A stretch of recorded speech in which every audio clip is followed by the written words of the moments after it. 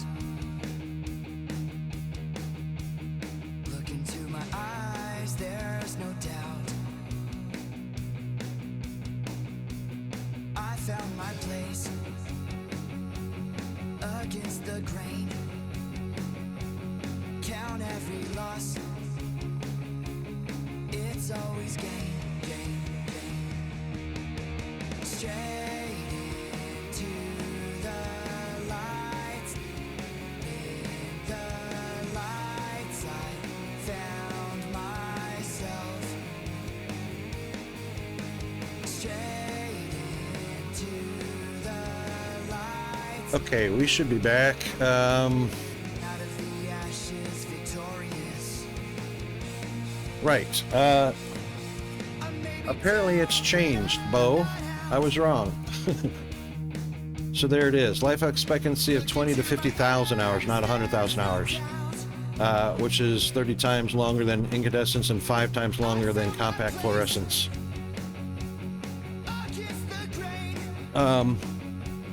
I guess it's shorter than standard electronics. It's always gain, gain, gain. Straight into the lights. In the lights I found myself. There you go. The MTBF is 1 million hours that I was telling you about. That's for the high-end quality electronics.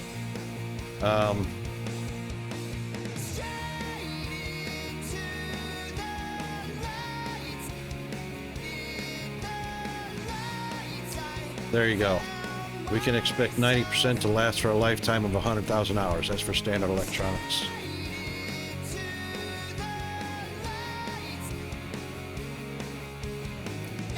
Life expectancy. So that's for your standard electronics and the high-end electronics, and that's for the LED itself, which is, and see, that's the thing, an LED is a standard electronic device, just like a resistor, capacitor, and whatnot. So even though this says 20 to 50,000 hours, you're gonna probably get 100,000 hours out of it. I've already gotten, what is it, since 1990, I've gotten 33. I've gotten 33 years out of my LEDs already. And they're like brand new. There's nothing wrong with them.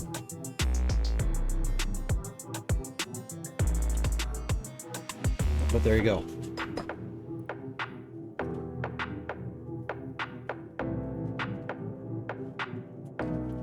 All right, we have got to head to the petrol and to the rest stop.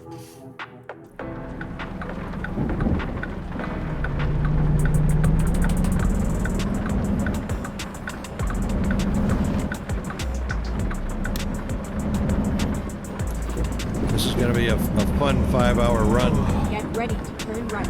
Well, actually, it's not going to be that fun because we're going to disappear the thunderstorm when we do our rest Turn cycle. right.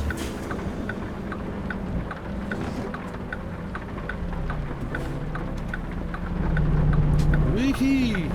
You snuck in there.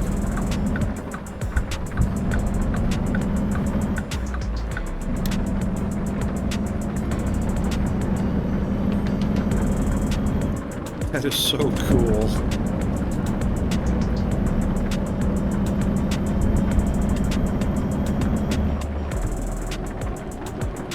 Keep left and then turn left.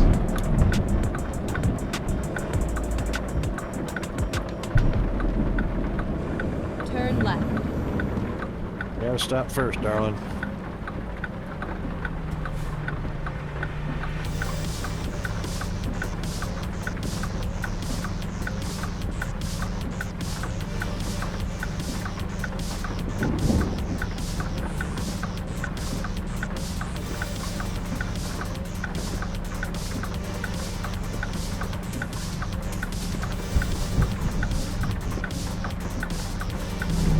I was waiting for a different shade of green.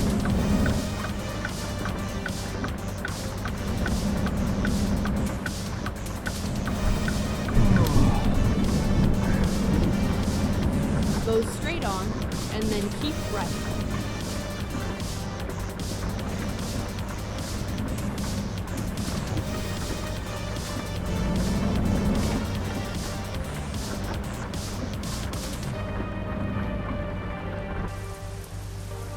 I can't see Jack. Ah.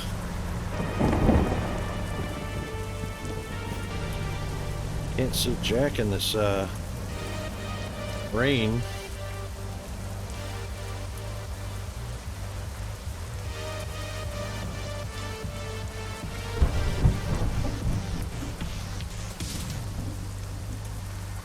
I don't get an E parking.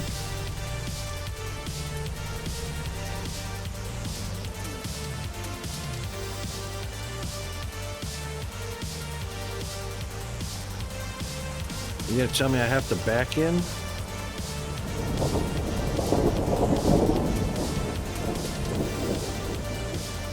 Reroute. Well, don't bother rerouting. I'm just trying to park to get some rest.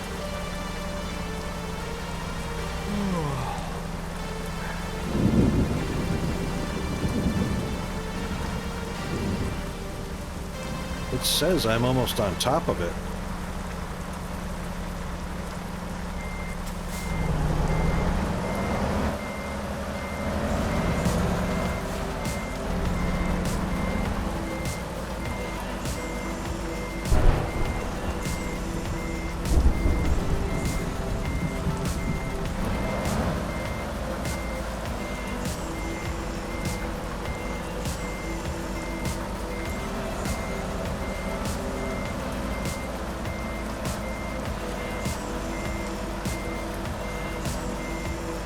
There it is. Yep, I had to back in like everybody else.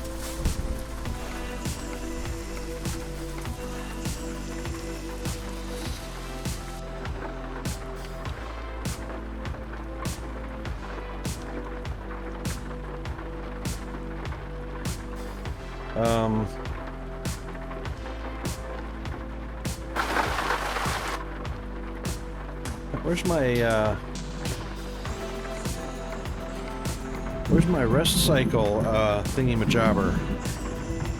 I should get an enter to rest. I have.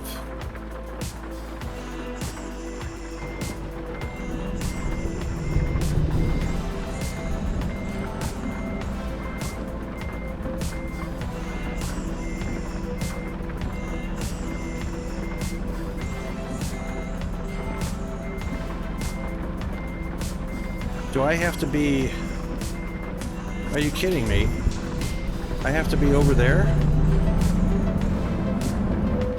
Oh! I saw something for a split second.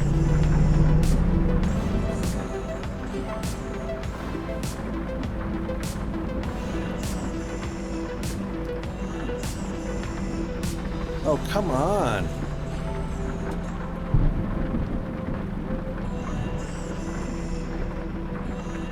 How come I can't get my rest cycle?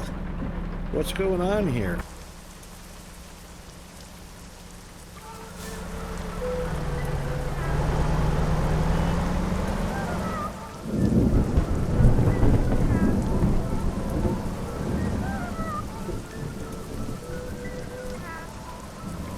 Easy, easy, easy.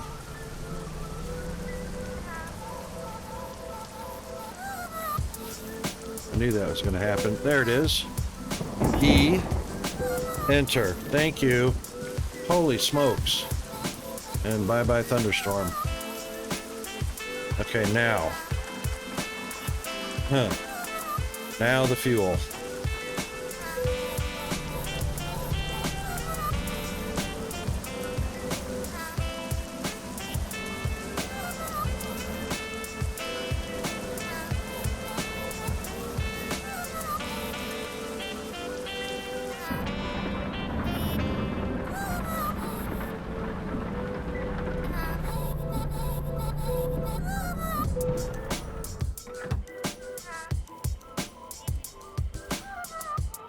This ain't gonna be cheap. I reckon about $900. Close, 700.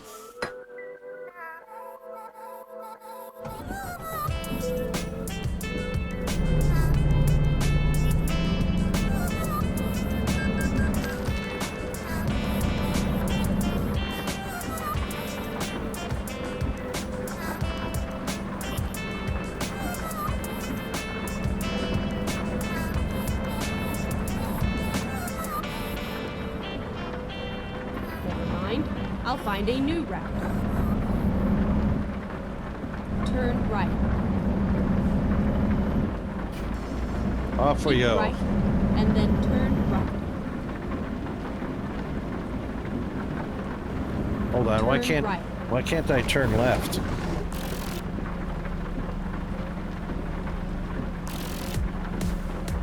I know why. 'Cause apparently I didn't follow my map accurately enough. Drive safe. Thank you. Keep left, and then turn left. Turn left. Because you said so, I will.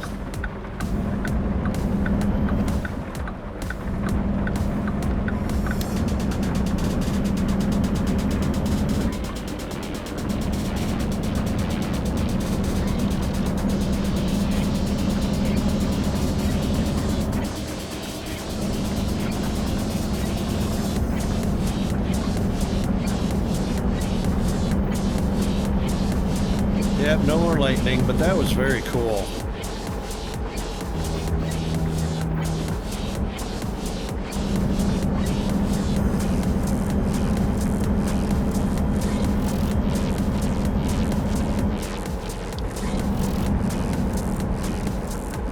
Well, Bo, you got my curiosity up now with the advanced trailer Go straight on.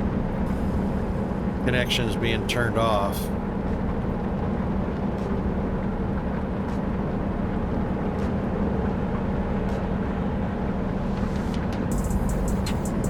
I wouldn't think it would be that much more, that much different, because you pretty much need to be, you need to nail it dead on so that the fifth wheel lines up, the slot in the fifth wheel lines up and can lock.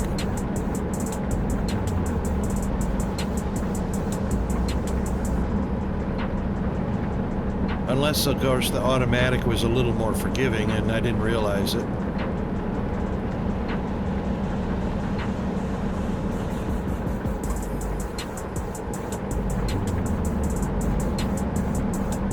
But even a fifth wheel has a, you know, at the beginning of the slot, it has a V shape that allows you to not be perfect and still guide the tongue right into the slot of the fifth wheel.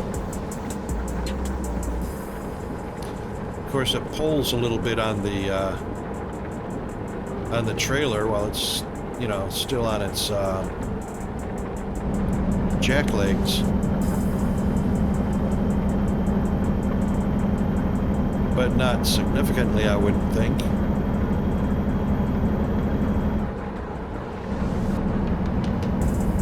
Still got to be pretty dead nuts accurate.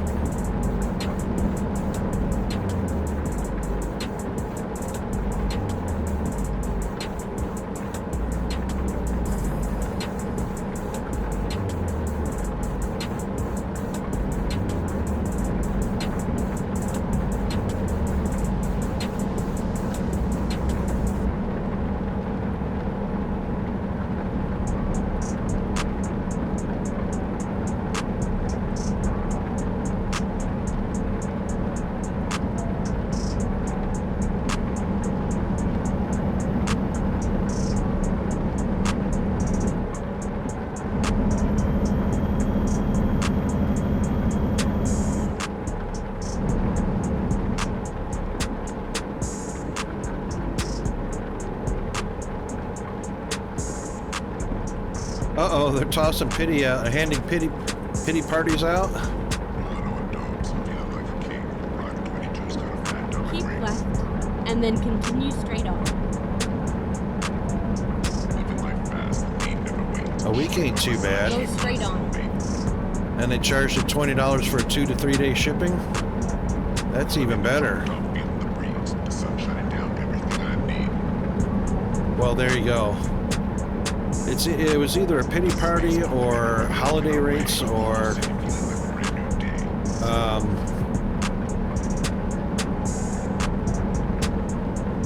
I don't know. That's a really cool cost savings.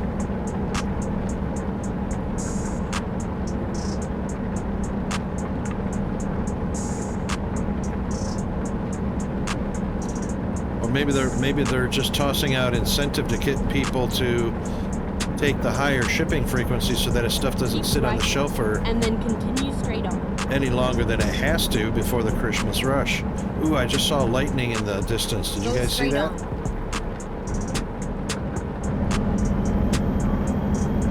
2 weeks of process. Yeah, I reckon they want to ship fast in order to keep things from getting clogged up, Go straight on. you know, chaotically.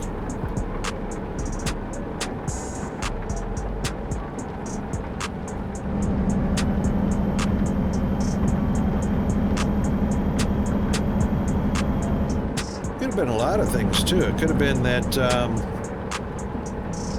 you know, they took the standard fee for the standard shipping time frame a week, you know, or so, and then just decided that they're going to have their holiday crew on, they're going to have extra people there, and they're just going to push things out the door or not, whether people purchase the upgraded shipping time frame or not. They're just going to do it. They're just going to give it to it. Go straight on.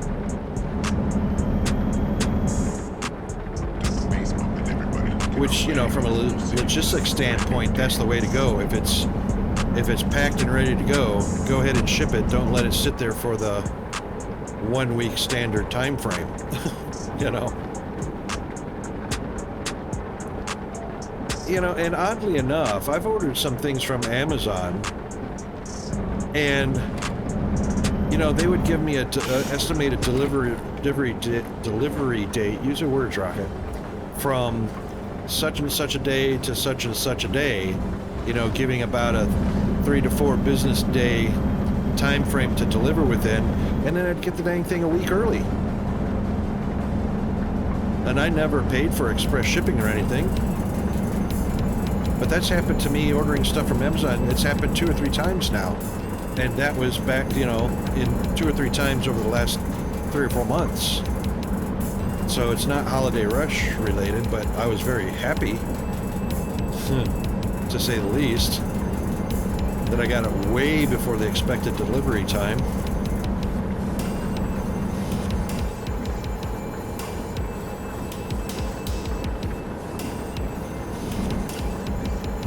Keep right, and then turn right. Uh-huh.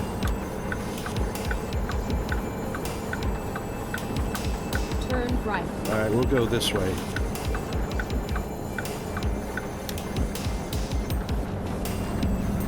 Keep right. If you say so.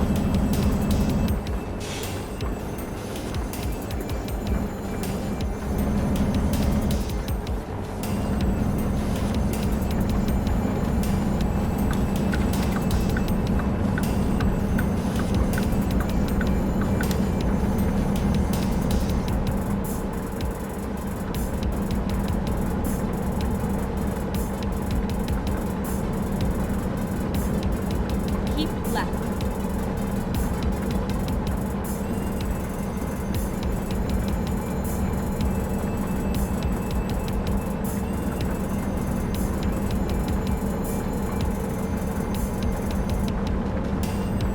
Yeah, this is why I got the rain tires.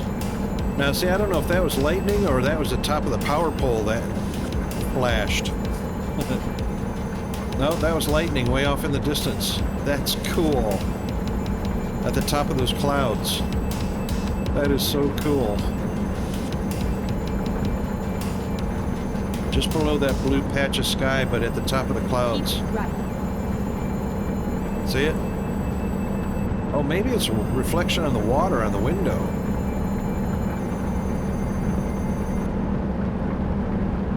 No, that's in the clouds. That's lightning in the clouds. That's so neat.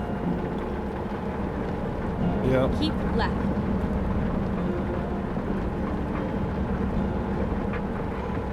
That is so awesome. Yeah, sorry I'm tripping over something that's so simple and seemingly uneventful, but that's really cool in a game.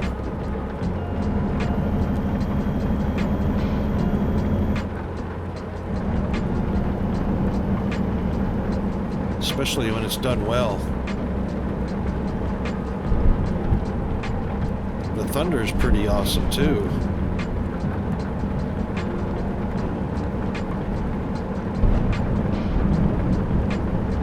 Like, I don't know if you guys are hearing it like I am over the music, but my headphones are actually, you know, pumping with the thunder.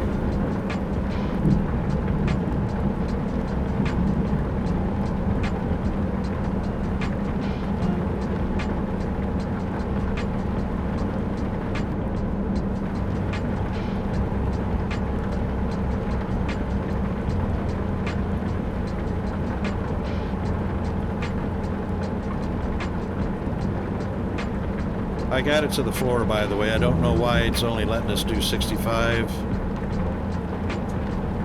Could be going uphill, not sure.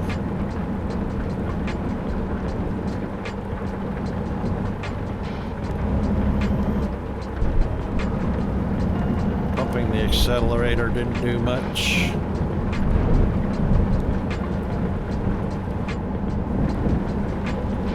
Could be because of the contract, type of contract it is, external contract. Not allowed to exceed the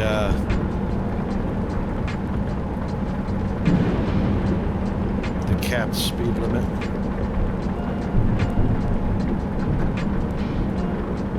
This thunderstorm stuff is so cool.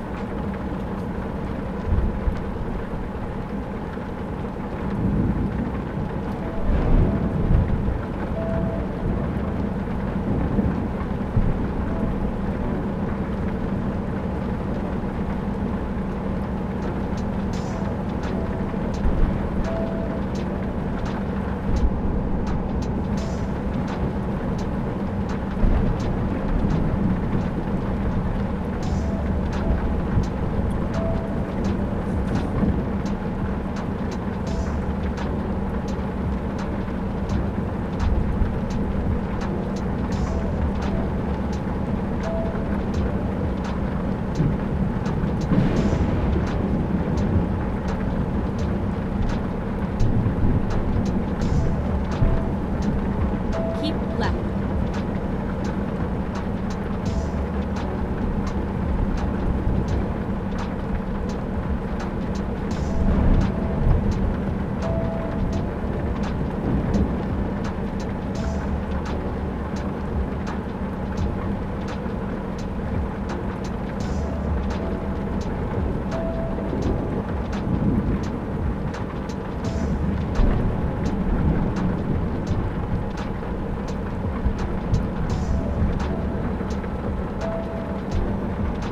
This is a fairly short trip, but we should get a city discovered notification here pretty soon. So I'm pretty sure I have not been to Marysville yet. Pretty sure that was gray on the map, but I've been known to be wrong most of the time.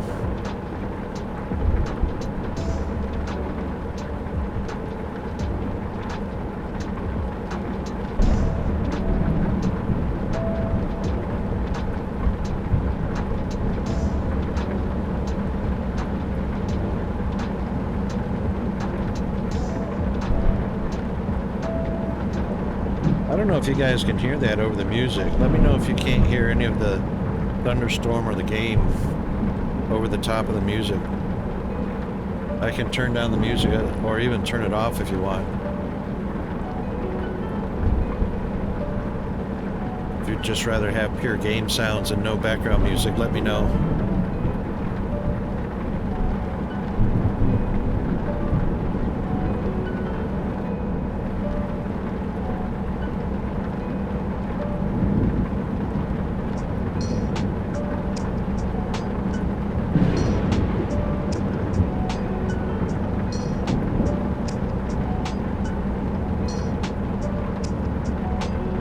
We should be getting close to our destination. We're within 30 miles.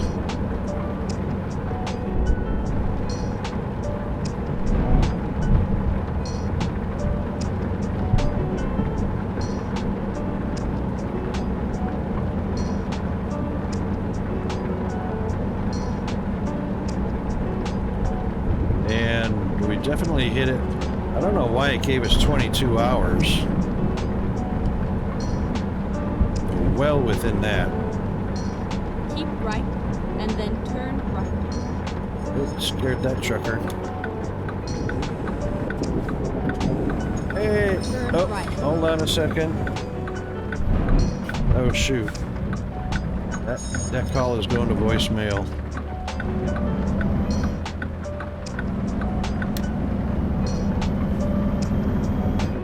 King of Rake and Roll. Welcome on in, mate. I'm going to do a pause right here and give you a shout out. And I'm going to just take a peek at the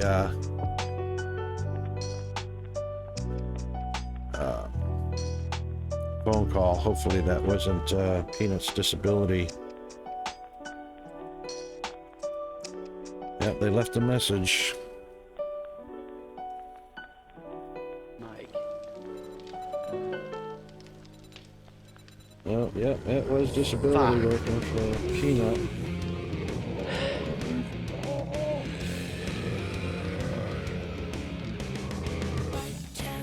You got me good.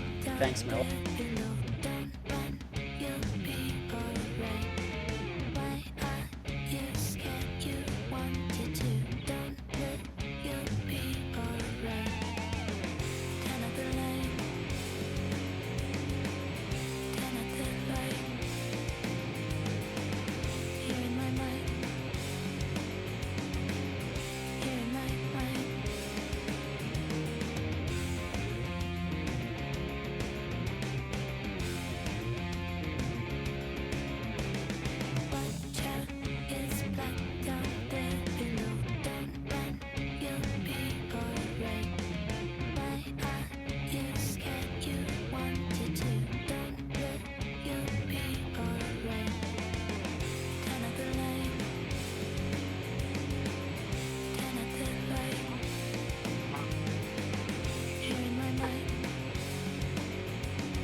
Okay, I can ring them back after the stream. It's okay. Sorry about that interruption.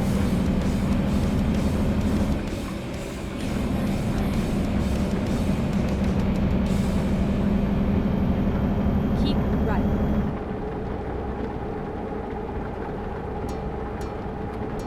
As long as I call them back before the end of business today, should be fine. Keep right, and then continue straight on. Keep right, and then continue straight on. I am. Keep right. I am.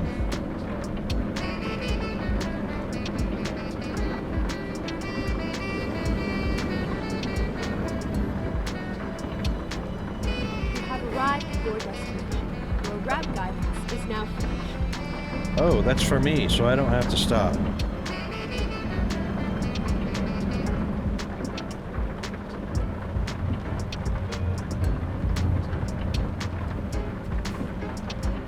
Oh, this is going to be fun. You know why? They're going to have me reverse in toward those barricades. You watch. Yep.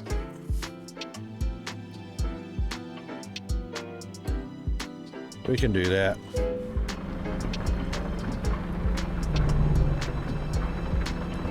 All right, let's turn those on.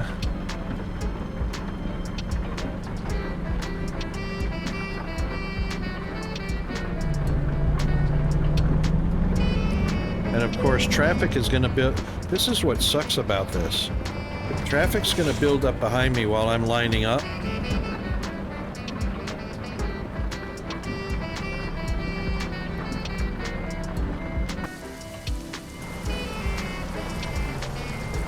Oh, that's not even...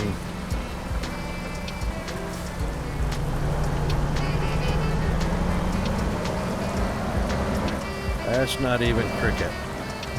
That's better. That's better.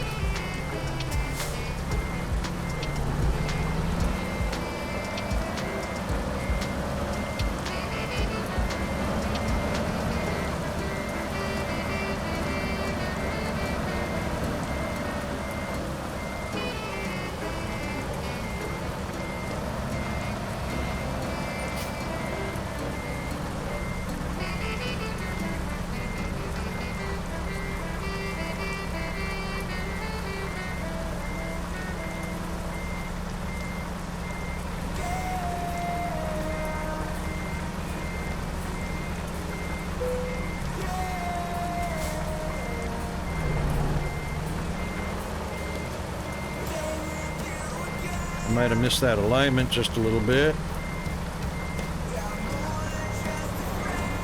Got a little bit of time to correct it. Might be okay. Yep, we're okay.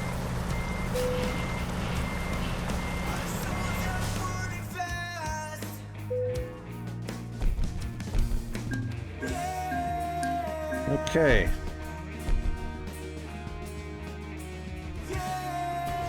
Wow, that's all? Okay, that leaves one city left, I'm thinking. Let's do it this way. Let's take a look at the map.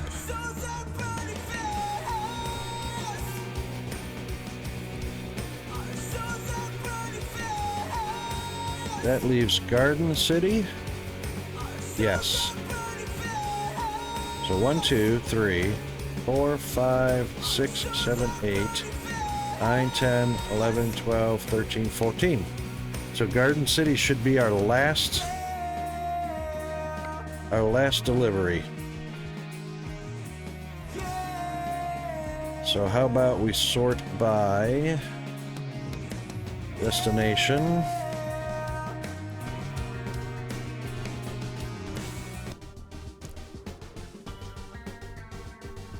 And they're both coming from California.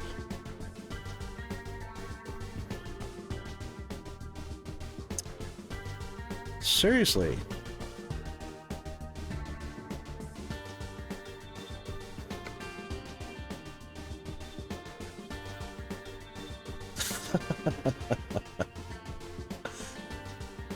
I can't win. I can't win. I got one city left and it's probably not going to offer me that contract like forever. What about from Marysville?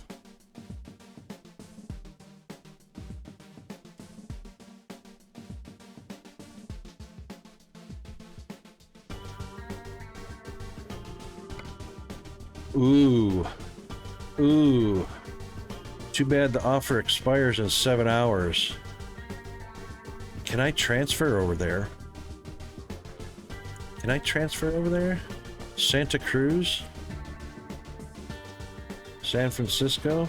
Oakland? Fresno's our garage.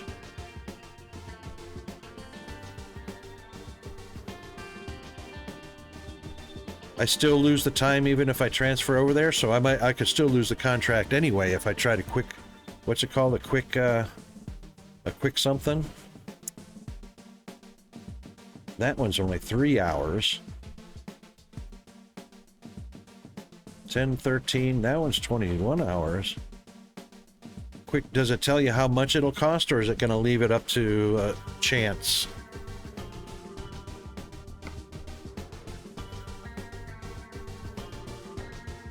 Santa Cruz. All right, where's our quick travel?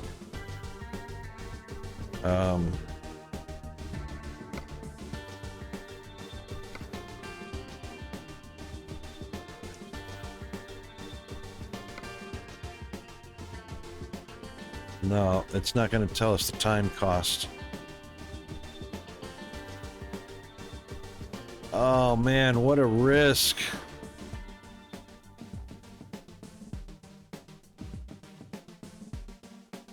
No, it's Santa Cruz. Job is from Santa Cruz to Texas.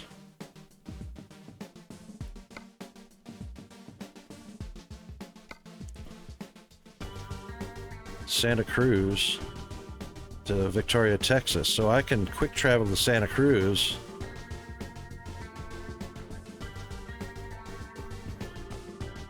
The offer expires in 7 hours.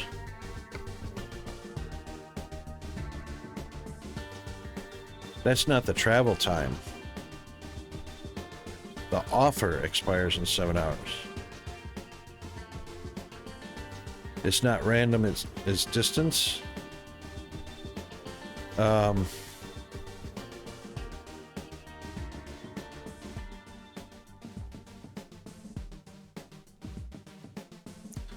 Oh, I see what you're saying. So a quick travel time is the 15 hours to quick travel from Kansas to California, which means this contract will be gone.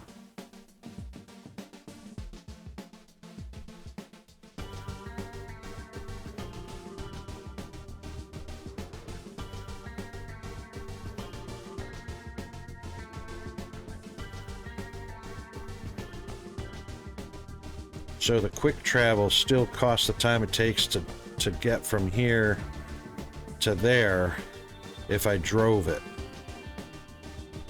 which is about 15 hours, right? So that'll be gone, that'll be gone, that'll be gone, that'll be gone. This is Kansas City to Olympia. This might be doable right here. Even though I'd love $155 a mile. I'll still take 88. And I can quick travel that.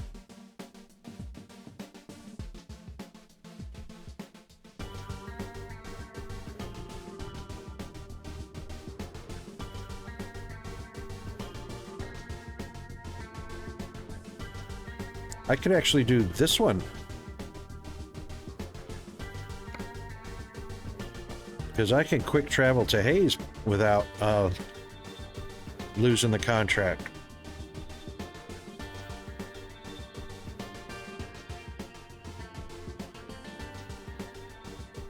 Same with that one. So these are all basically the same price. Excuse me, sorry about that.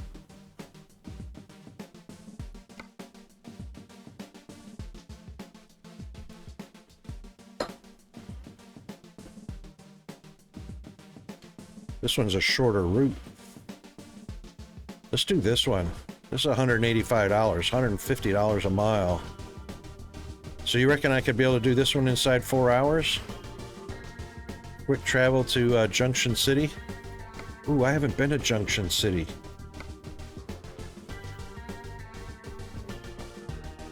Yes, I have.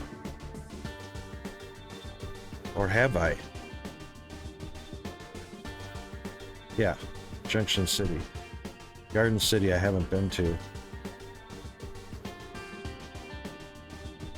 Alright, we're going to try a quick travel to Junction City and see if that contract is still there.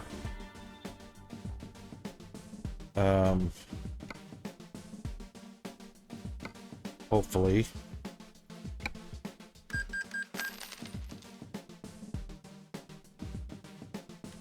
Hopefully that contract doesn't disappear. It probably will, though. You know, because I did a quick travel, it'll probably reset the database and then that contract is gone. So having it up there and showing and teasing you with it is, you know...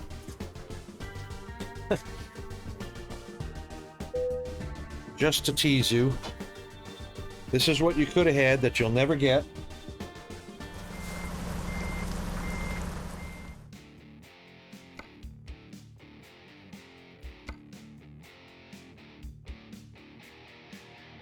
Oh, it's still there.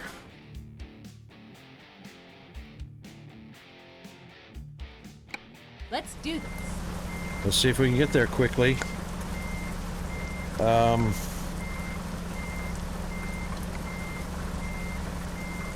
just around the block behind us.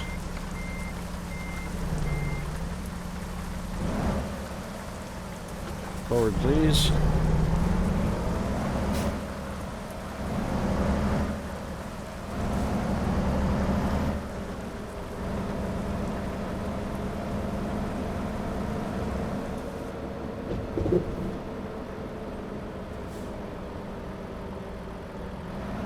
Hey, watch the side of the building there, buddy. We've got Turn right. got plenty of fuel. I don't think we're going to have to worry Get about a ready rest to stop. Turn left.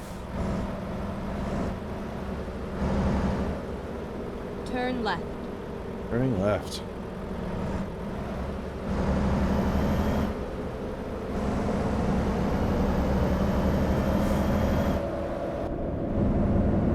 Keep right, and then turn right.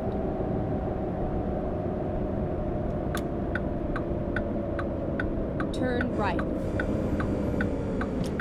Right on red. Keep right, and then turn right. Oh my god. Seriously.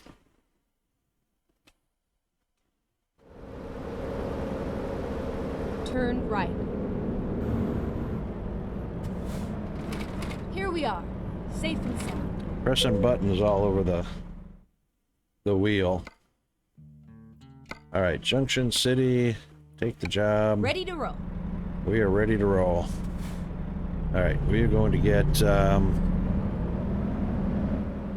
there's always more contracts, I understand that, but, you know, be nice to get that particular one.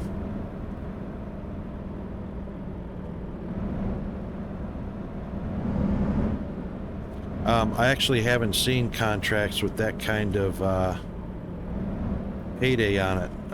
The most I've seen is, a 120. So this is kind of new for me.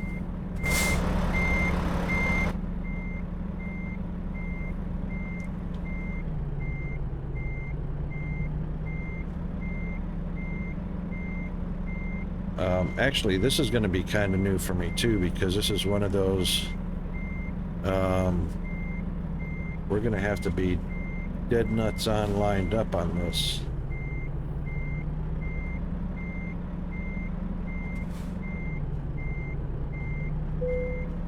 How about that? Drive safe. Yeah, distance equals money, that's right.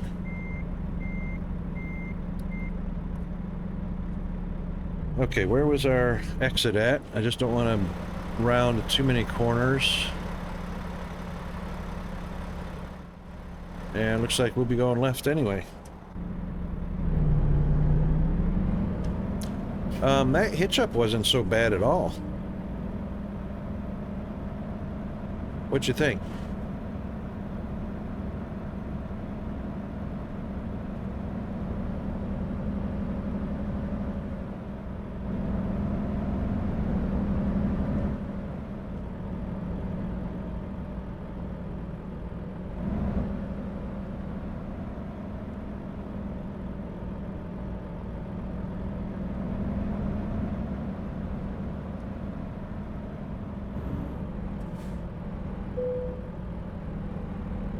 No, we got a job. Get out of there.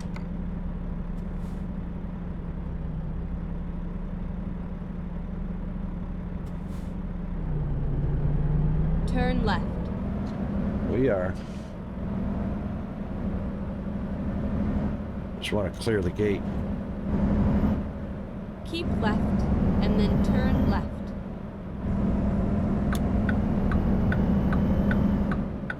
Turn left.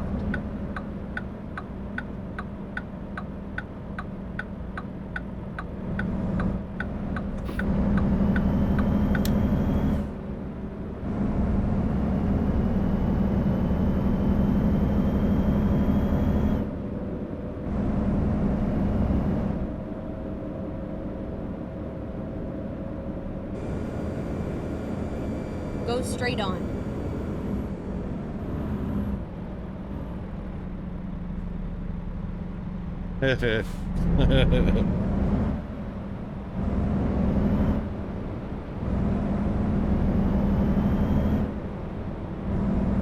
Get ready to exit right.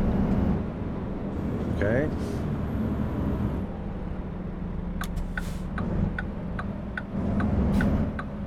Stupid bus.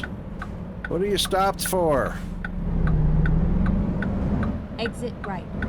See what I mean? There's no traffic light here.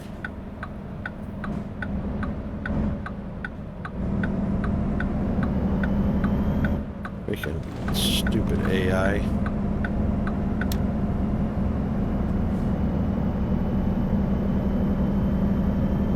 It only did that to annoy the player.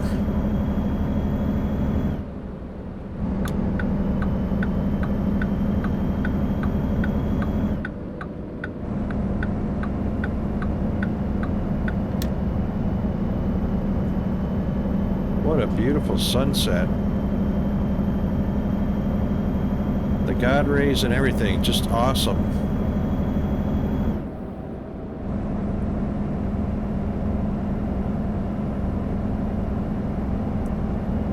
Yeah, it's to the floor. We're just climbing a hill. I got my foot pretty much buried in the firewall.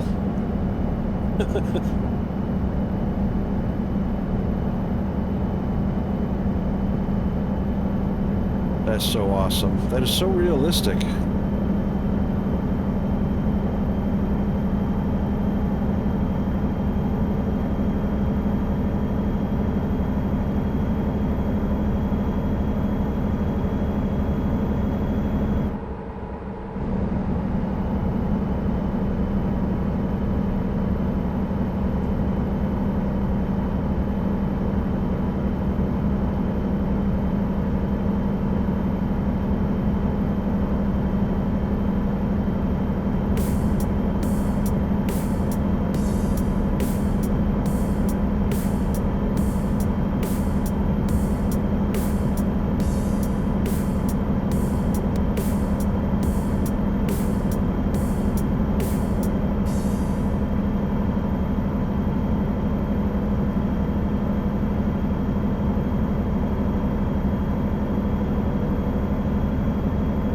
Hey, Bo, is there any way to check on the Kansas City Challenge? Is there anywhere Keep I looked in the logbook, but I couldn't see it there, to see how many of the 14 cities, like, you know, your achievements usually show you 5 of 10, 6 of 10, 7 of 10. Is there anything for the Kansas City Challenge that tells you that you're 12 of 14, 13 of 14, or something like that?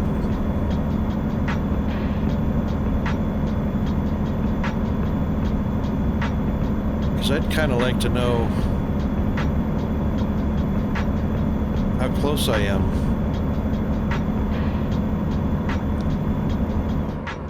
Hold on. The bar at the top of the menu, at the main menu?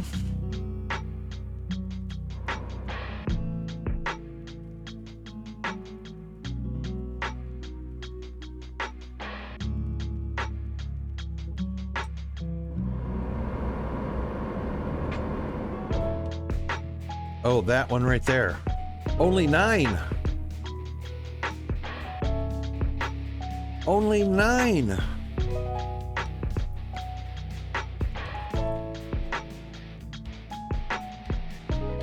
One, 2, 3, 4, 5, 6, 7, 8, 9, 10, 11, 12, 13, 14.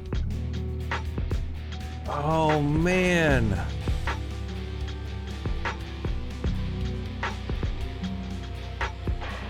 Do you know what I'm going to do?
Hey, sorry about that.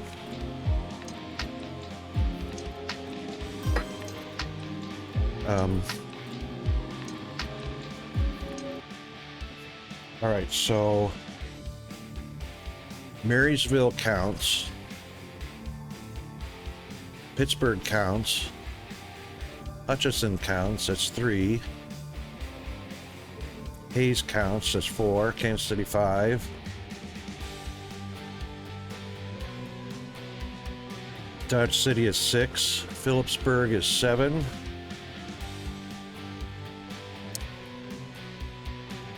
Emporia is 8.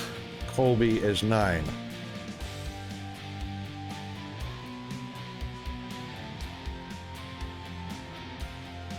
Huh.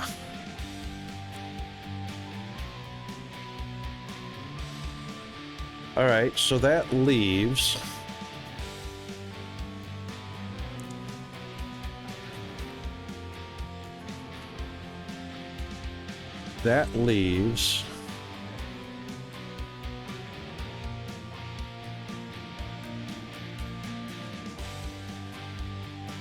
Topeka, strangely.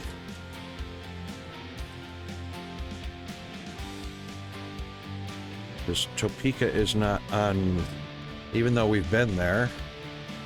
Topeka, Junction City, we just did.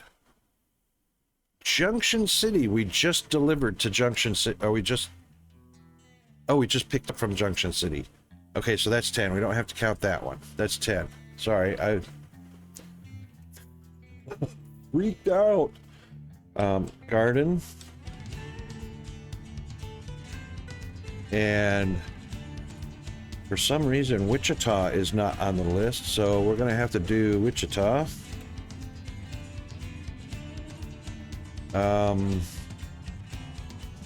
Also,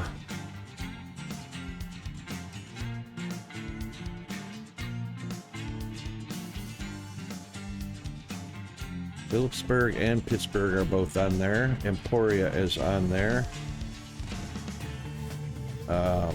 Salina. For some reason, Salina is not on there. Even though we've been there. All right.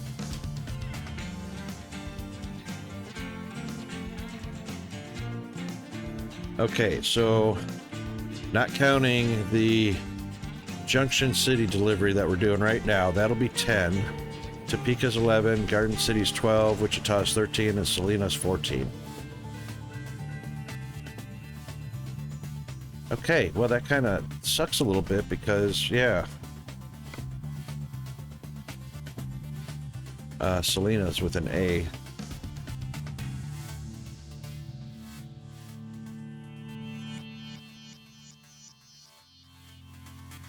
Doesn't matter.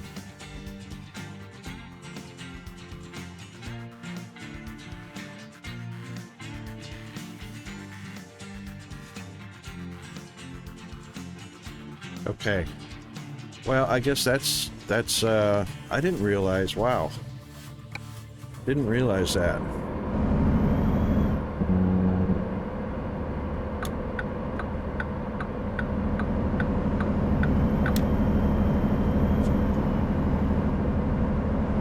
Only 9. I thought I was like 1 away. I thought it was like, you know, doing this Junction City one, I thought I was going to be 1 away.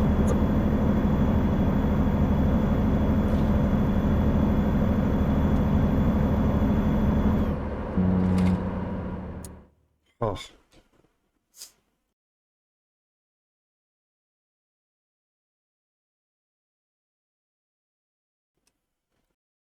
Hold on, that is my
How about that? We're in the middle of a break.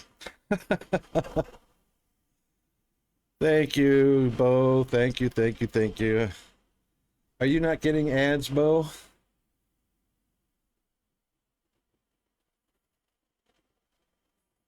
Oh, I got to turn that off. That's annoying. That's also going to be out of sync. No, actually, it stayed in sync. That was some timing. Oh, you got the side ads, but you can't hear me during the ads either, can you? Or can you hear me during the side ads? Oh, sweet. Yeah, we got about 30 seconds left on ads anyway.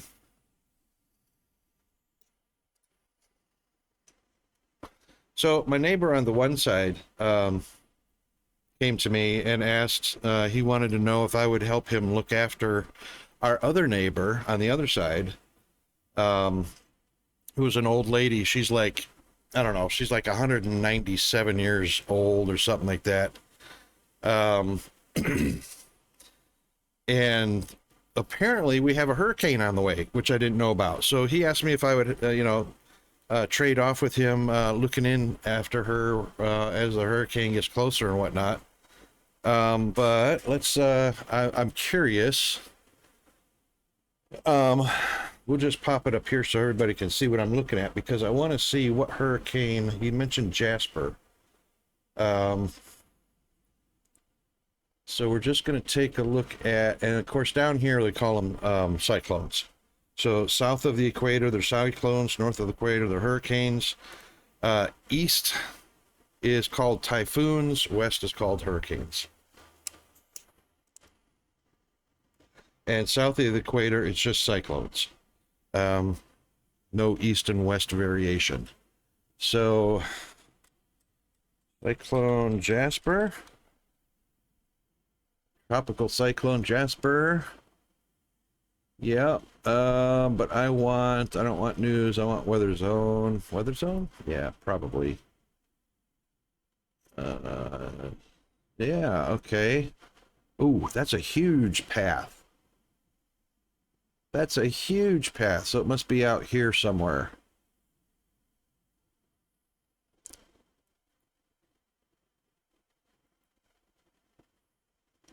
Yep, okay. So this is us right here at this yellow band. This is where we're at in far north Queensland. So right about here is us.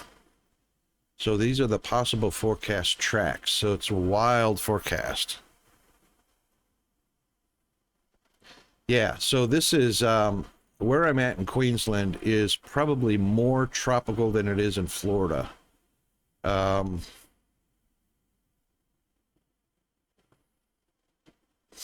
Where we're at in Queensland is as tropical as Antigua, not Antigua.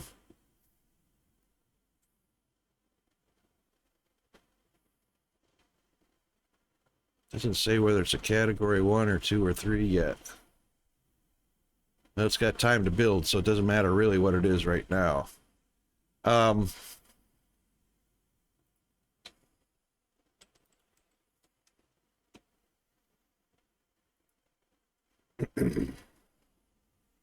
Worldwide attacks. That's a thing, by the way. This is this is real world hacking attacks. If you've never seen this before. Also not Northrop, not Nomad. This is the real world attacks. Receiving and initiating. So top 3 attack origins. That was totally accident that I pulled this up. Top 3 attack origins. Almost 4 million from the US, but generally China's right here at the top. Usually. From yesterday. All right, let's see what to assume if I turn this off that it's real time current.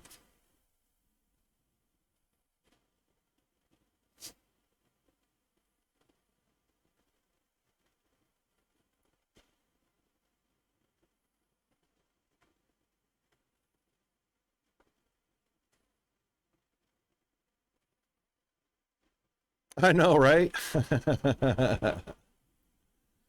That's right.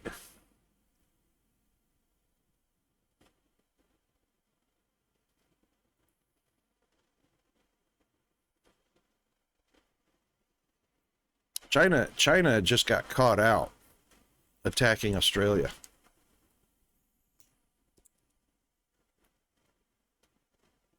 Um, the National Securities Department or whatever in Australia just caught out China with over 9 million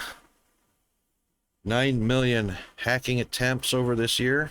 You just saw, mostly were not targeted, but China was a big culprit for this year for some reason, and I'm not sure who they were targeting. But just to let you know, we had several banks that went offline. Optus went offline. Yeah, some of them are DDoS, some of them are malware. So that's what this other, the attack types are: intrusion or malware. A direct denial of service doesn't show up on the top. 73 million intrusion attacks.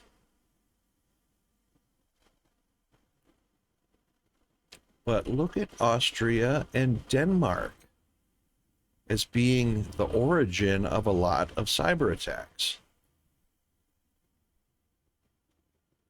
So malware is showing it's up 47%. Intrusions are up 18%. Ransomware has gone way down. Encrypted traffic is up 200%. Malware using certificates, secured sites, HTTPS as a secured URL. Malware using it is up 250%. Unbelievable.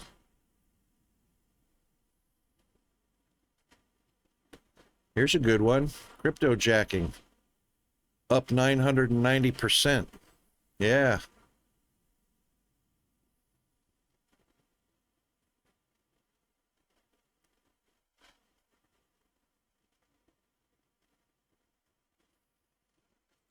Top attack targets for crypto jacking. 70% of it is US.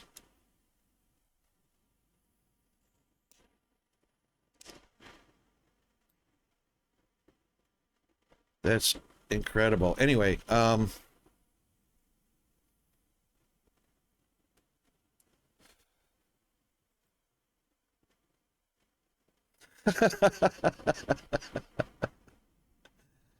no doubt. No doubt. Now, what I meant to get here was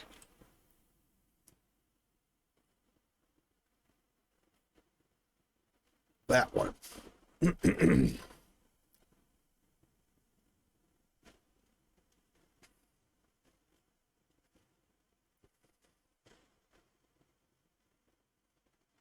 That one doesn't have latitude and longitude on it.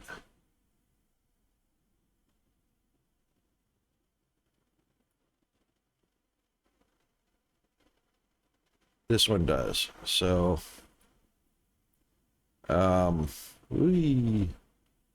wow. That zoom is crazy. Little, oh, there's no choice. It's either blam or blam. Okay, so we're here. So this is actually us right here.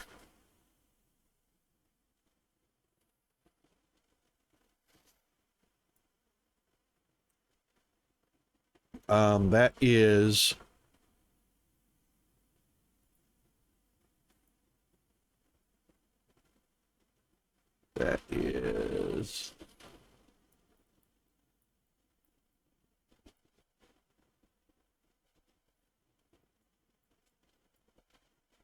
that's New Zealand over there.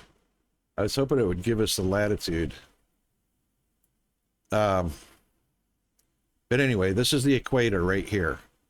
This is how far we are from the equator. It's a very short distance, roughly 1,000 kilometers.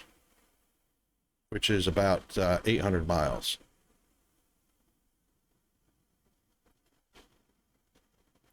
Florida, where I'm from, is further away from the equator. So we are less than half, or right at about halfway. That's about 2/3. So 2/3 north is right about here. Yeah. Is that Antigua or the Lesser Antilles? Antigua. So I was right. So Antigua is about the same distance from the equator as we are in Queensland. So we're a little bit further south than Florida. So quite tropical, hot. So believe it or not, this is winter up here. This is summer down here. Right now. And speaking of summer, what are we at to? Because I know we were climbing up to 95 today. And we're at almost 90 right now.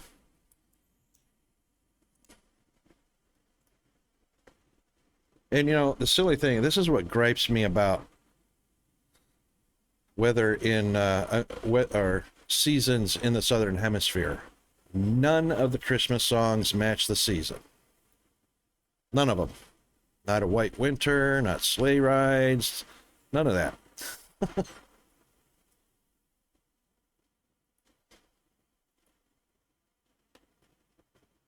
So from the looks of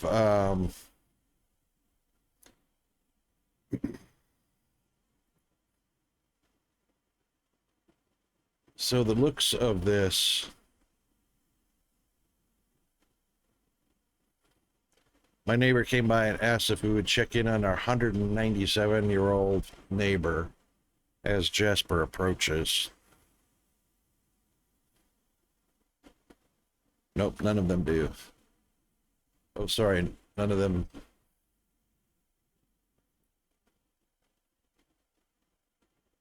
I forgot what I was saying. Good old Alzheimer's. Or dementia or something like that. Alzheimer's or dementia or something. I don't know.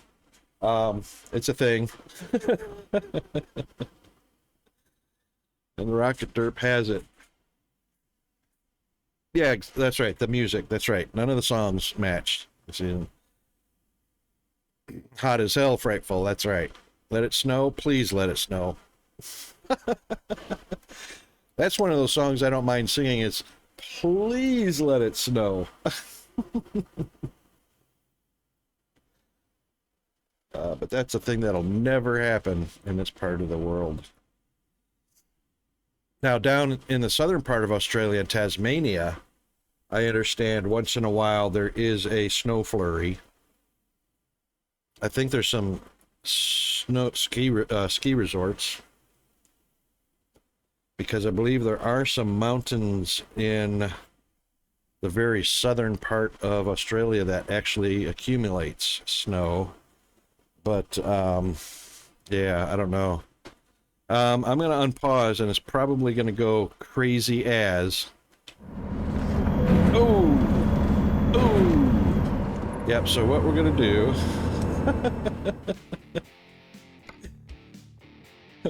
what we're going to do... because I paused at a really bad time.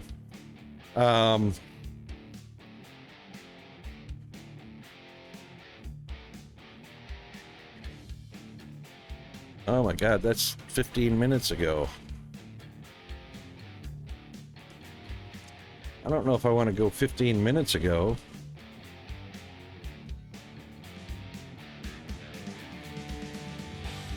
Yeah, maybe we can, because I've actually been, the game's been paused for quite a while, and that's real-time clock, so...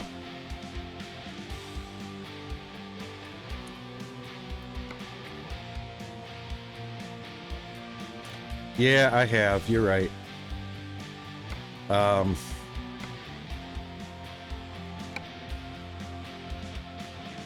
You're right, because the neighbor got here, then I came back jaw-jacking for a little bit.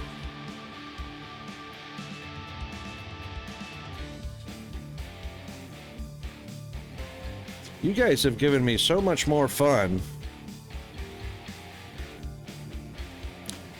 Yeah, well, it's 12:30 p.m. Wednesday here. You're still on Tuesday, right? There we go. Ooh, that was just before I whacked the... Time to hit the road. You're still on Tuesday, right, Bo? Tuesday evening? Over on the, what'd you say? You were on Mountain or Pacific? Yeah. So it's after lunchtime on Wednesday here.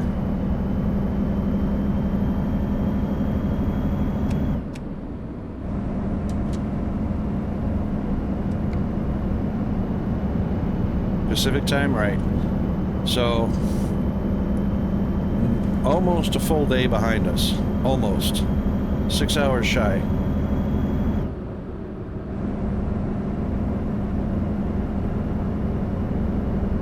You're 6 hours away from me going one way.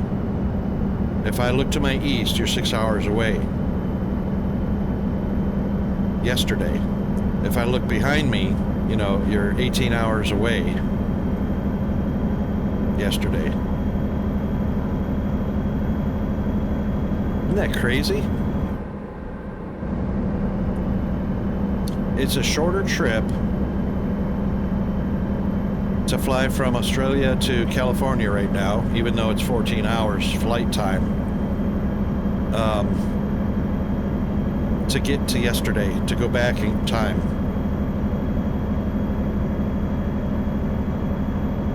So is time travel possible? Question of the day.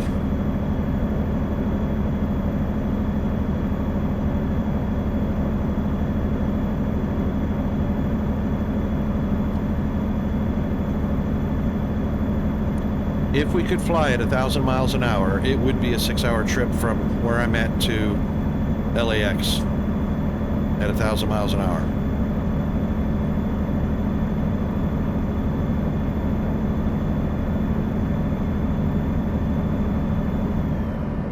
Why has he got his brakes on? What's going on here?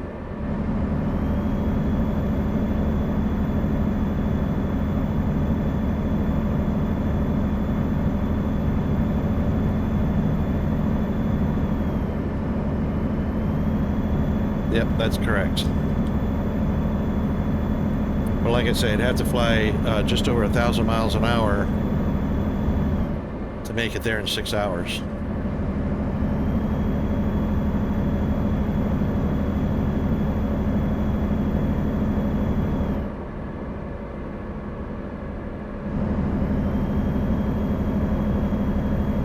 Crazy.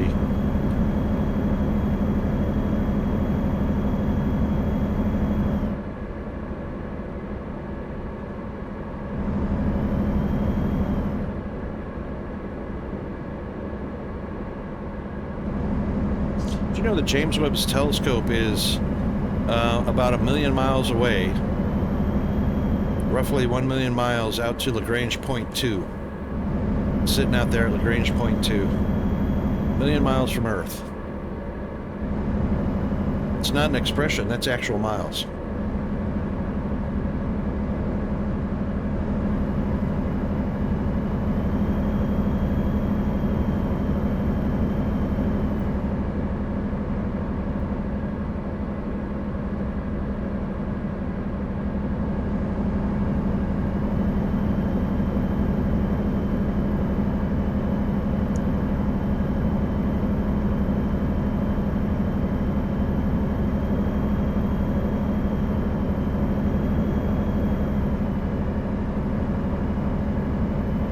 $2,400 to fly from Queensland to PDX. 16-hour flight. That's about right.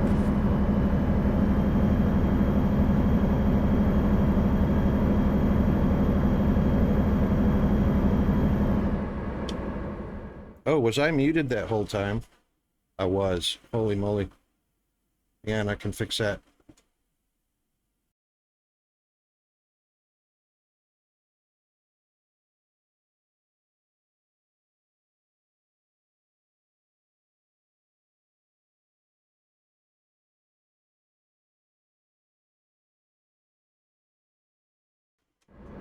Okay, should be unmuted now.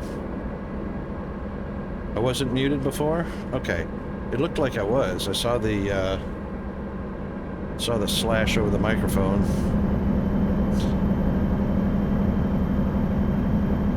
Cool. All right. Yeah,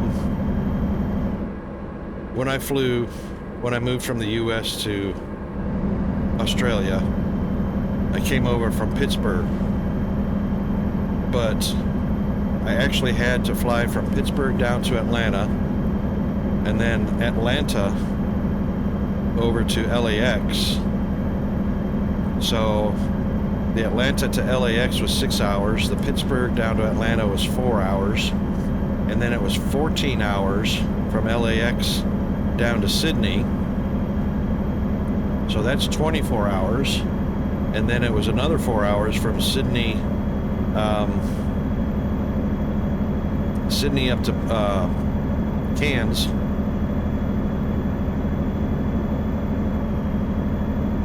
So I was on a 28-hour flight, not counting the delays from stopping over at airports. And it took me roughly 2 days to get from Pittsburgh to where I am now, flying.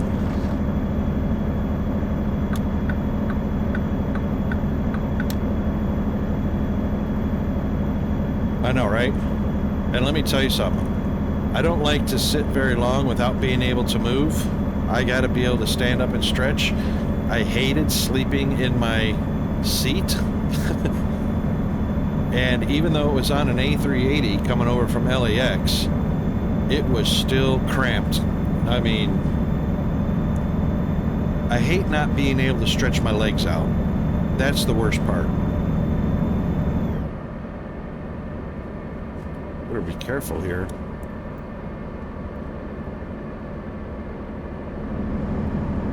Curve in the road will come up and catch me going so fast I can't control the turn.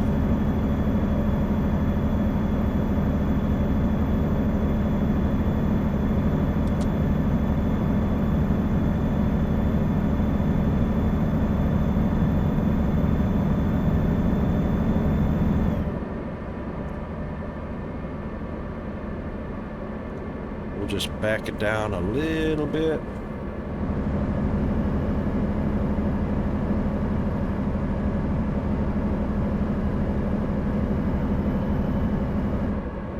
I better pull in here. Recompute. Yep, you recompute while I pull up a... Well, we pull up a rest, which is right there. That'll work. Let's do this. Turn right.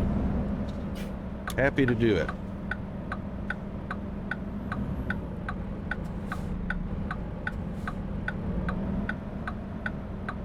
Yeah, nice big 52-hour time frame on this trip.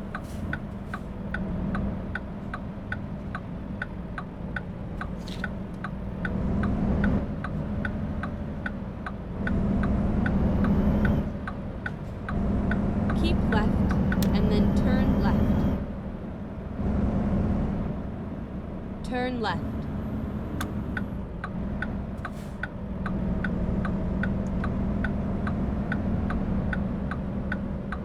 Okay, where's our rest stops? Make a U-turn. No, not yet. We will after we get our rest.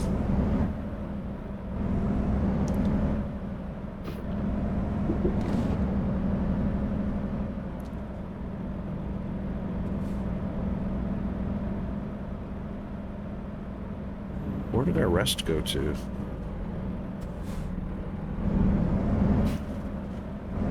There it is.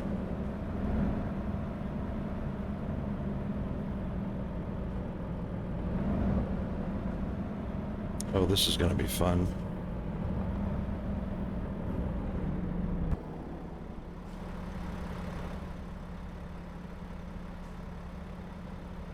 This is going to be fun. Something about stopping at the gas station. There's no non-stop flights. I know, right?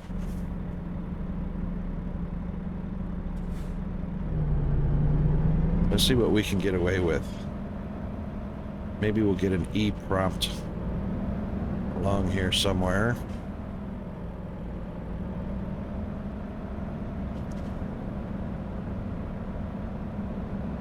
Look at every one of these guys is backed in. There we go. Got one. Yes. Yay.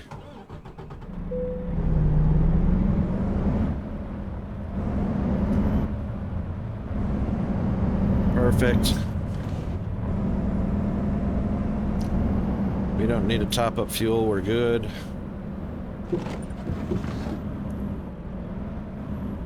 Turn right. That was in 2010. So I just hit my 13-year Keep anniversary right, and then turn right. this last September. Turn right.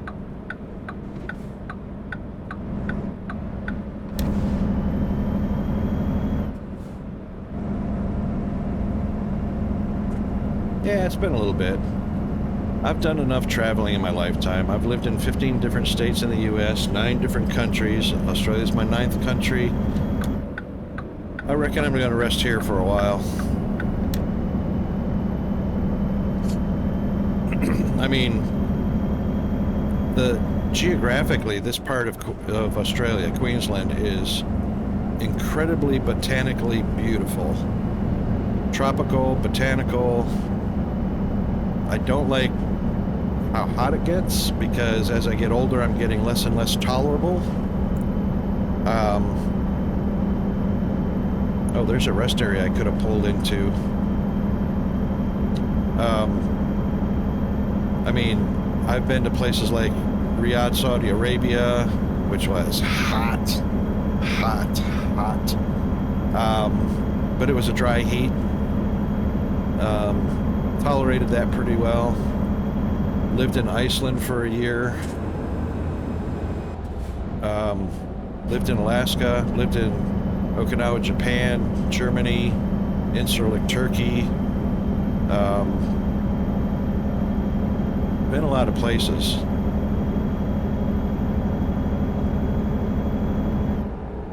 Exactly. You could cook eggs on the sand.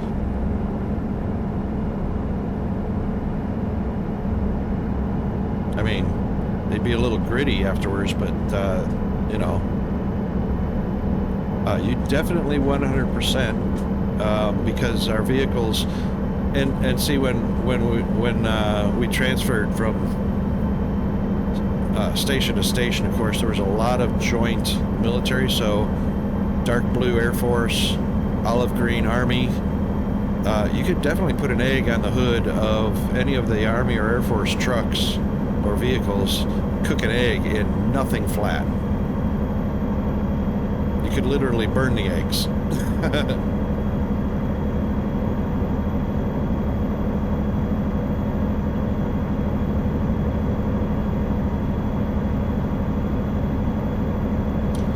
Yeah, I consider myself pretty fortunate.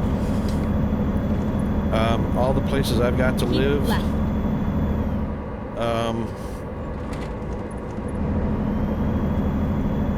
You know, it's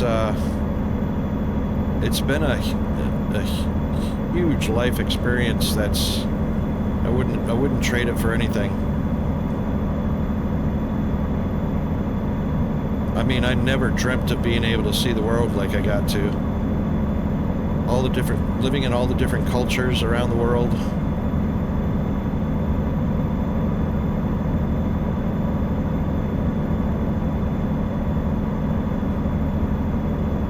Yeah, it's been very awesome.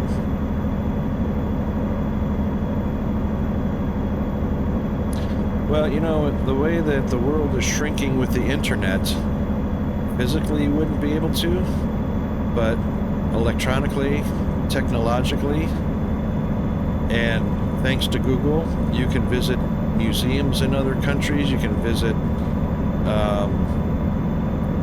parks and recreations, fairs, fairgrounds, even go shopping through certain. I think Japan has a huge shopping mall that Google did a walk around inside of. You could do that virtually. But there's a lot of, you can visit a lot of the world virtually these days.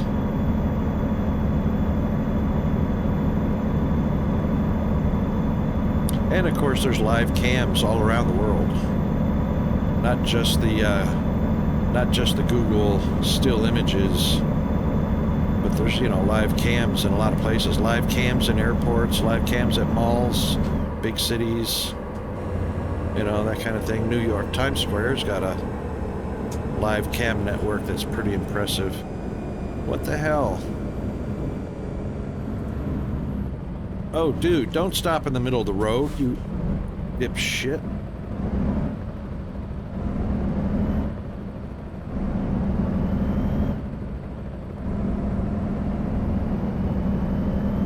Huh. AI criminal. The AI got nabbed for drugs or something. Or armed robbery or something. So how long was your one, is it you flew to Idaho? How long was the plane trip?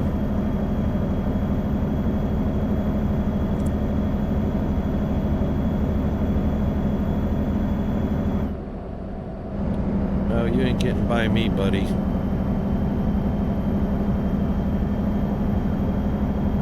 Vegas? Ah, yeah, still, our flight's fun. I was stationed out at Nellis for a while, which is right there at Las Vegas. 90-day trip to Las Vegas. Spent some money. Ate like a king. I loved going into all the places to eat the buffet foods. I probably gained 20 pounds while I was in Vegas for 90 days, easily. Keep left. Uh-oh. Uh-oh. Can I make it? Yeah, slam on the binders. Finding a new route. It's right in front of us, darling. Just find it and hush.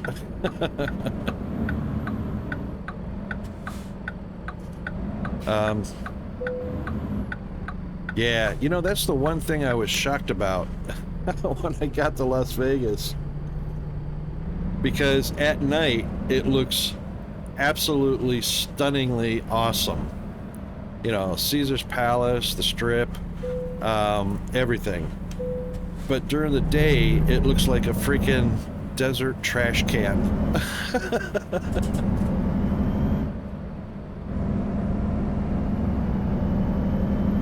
But it was still interesting, you know.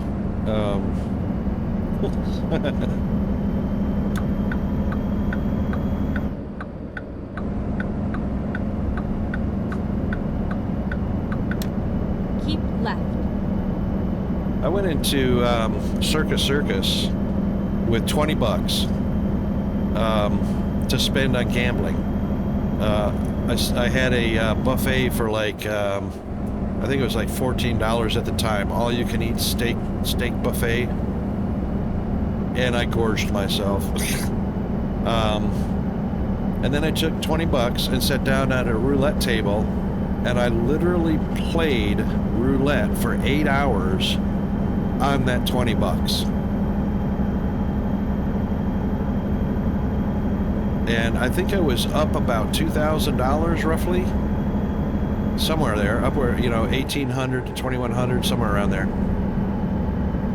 But ultimately, I left having spent my $20. I could have left while I was up, you know, up around $2,000. But then the fun would have been over. But yeah, 8 hours of roulette for 20 bucks. And I learned a lot about roulette, how to play it and all that kind of stuff. So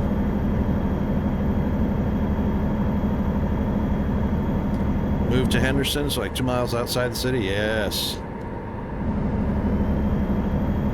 Which is probably what I would do. I would never want to live directly in Las Vegas. That would kind of suck. That would be hard to deal with. Traffic, visitors, tourists. I mean,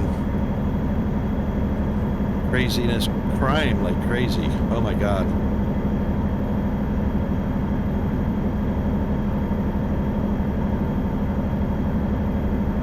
But, you know, lots of great shows to see at the different casinos. I saw Richard Pryor before he torched himself.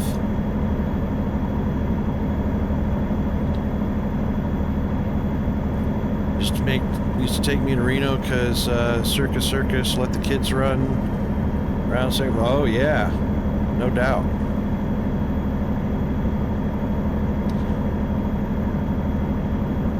Yeah, that's one of the things the casinos kind of caught on to. That is to have they have now playrooms or play floor, basically a whole floor for kids to go play while the parents go gamble their money. So they really cater to relieving the parents of all the responsibilities of parenting, so they can spend their money at the slots and the tables and one-armed bandits and you name it. There you go, second floor. Yep. Oh. Another stupid AI vehicle.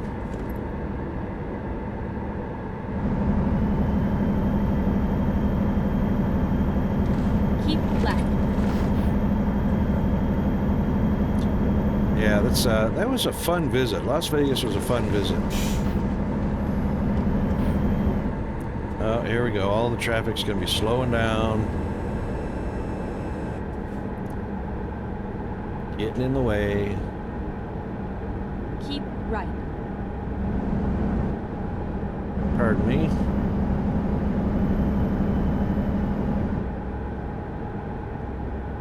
You didn't say exit right. Keep right. You didn't say exit right.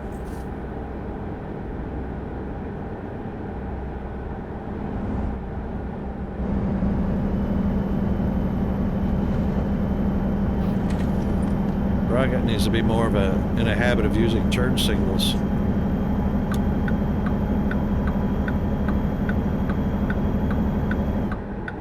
Whee!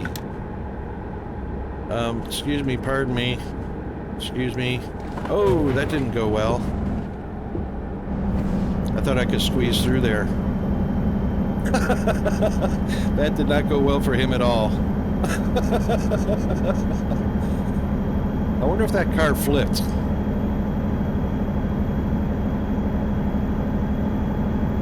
Yeah, I know, right? I noticed some AI cars use, or vehicles use the turn signals, some don't. And you definitely can't see the headlights well enough, and the brake lights are barely discernible during the daytime. You know, I reckon I was going fast enough. I only copped a little bit of damage to the tractor. 4%. But I think in the side view mirror, I think I saw that cop car flip in the air or something.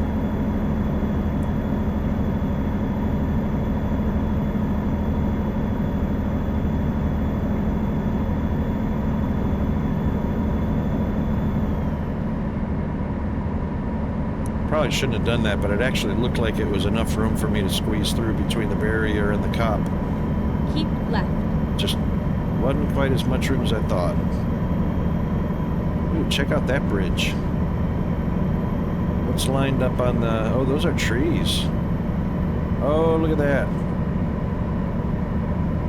Whoa!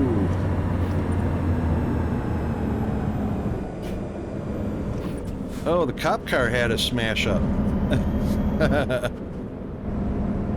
Yeah, I guess I was. A little wider around the waist than I thought.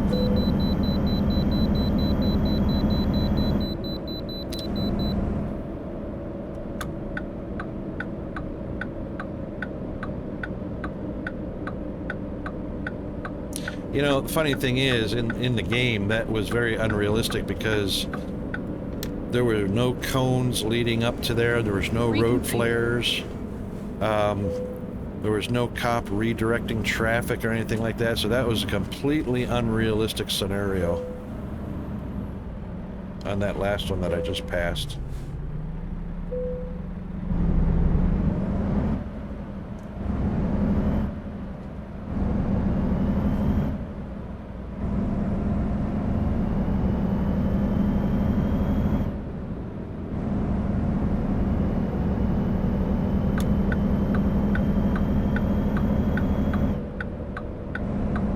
Have to pop in to top up our fuel here pretty soon.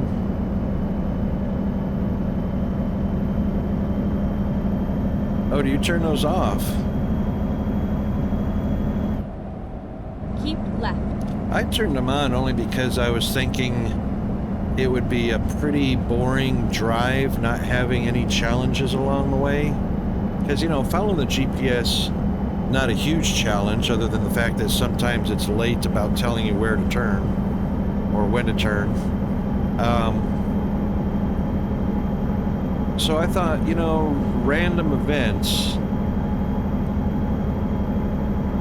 but I didn't think about it as random events as far as random crashes to avoid. I thought more of them as detours. Like the one, that first detour that I blew through like it didn't exist.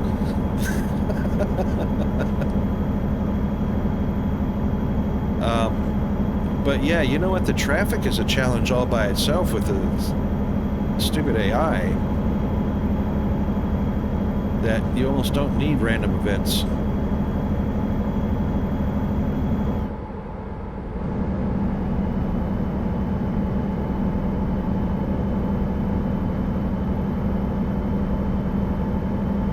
This out, fireworks, oh my god. I remember these places.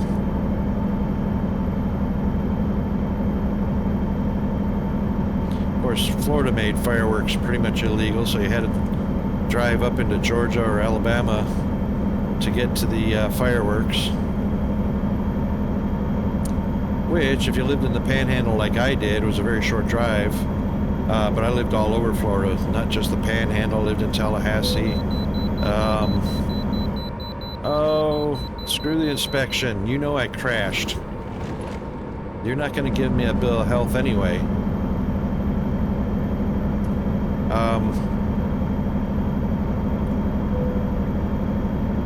So I've lived in Orlando and Keep left. Fort Walton Beach up in the Panhandle, Panama City, Tallahassee, Daytona Beach, grew up in Titusville.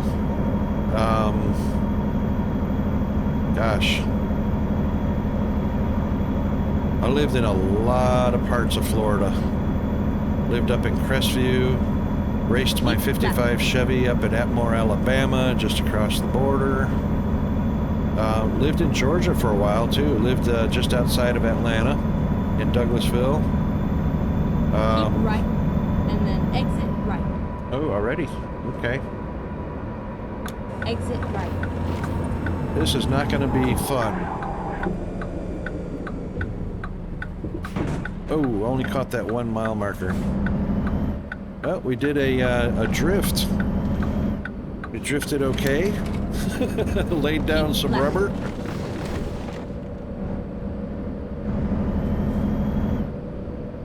Woohoo!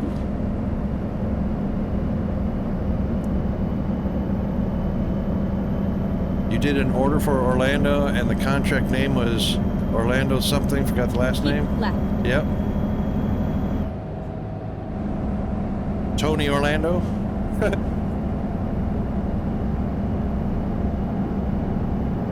Or his first name, probably he was Spanish, so his first name was Orlando.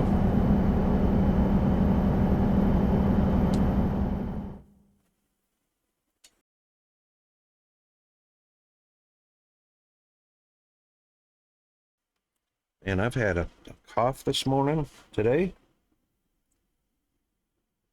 I reckon I got a good respiratory infection going on. Let's see.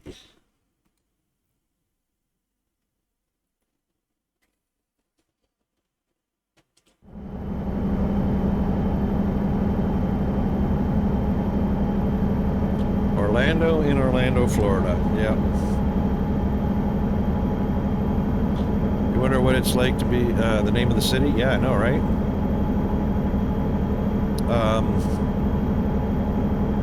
What about Joe Montana having the name of a state?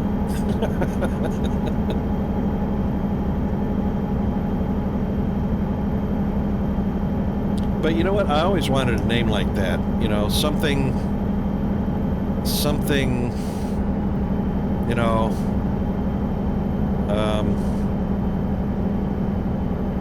Rocket, Indiana, or something like that, or Rocket, Colorado, or, you know. Why am I slowing down? Oh, we must be climbing a hill. I wonder how much that little peg, let's see what kind of damage that little mile marker added to my 4%. Nothing, so it was just a bump. We're good.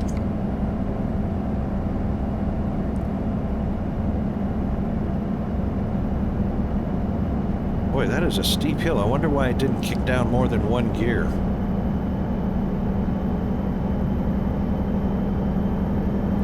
I would have expected to go down to like 13 or 14, not just down to 17.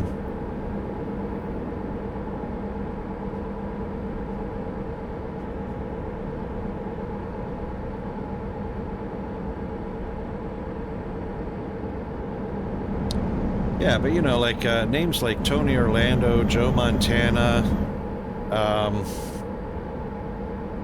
Hannah Montana. Oh, so funny. You know, I got to tell you something, Bo. Billy Ray Cyrus would be proud because Australia is all about the mullet. It's unbelievable. Sports athletes, actors and actors, famous people in Australia, they're all sporting a mullet. All of them are. It's just in America, they wouldn't hear the end of it. You know, they'd be nicknamed Billy Ray all day long. But here in Australia, you ain't anybody unless you're sporting a mullet.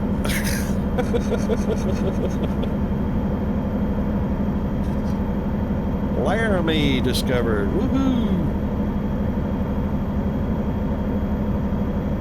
Yeah, it's in Australia, the mullet is totally a thing. Totally a status thing. Exactly. Exactly. And you know, they're definitely stuck in the 80s because AC/DC made Australia famous. What was the other one? The group that sang ABBA, that sang Waterloo and whatnot. AC/DC and ABBA made Australia famous. And the hairdos stuck.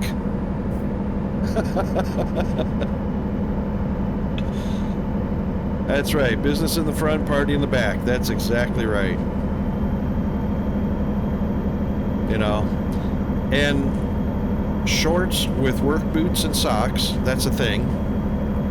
And oh, my camera's off. And shirts with collars have to be up. So if you have a shirt that has a collar on it, the collar has to be up. It's never laid down. That's a thing in Australia.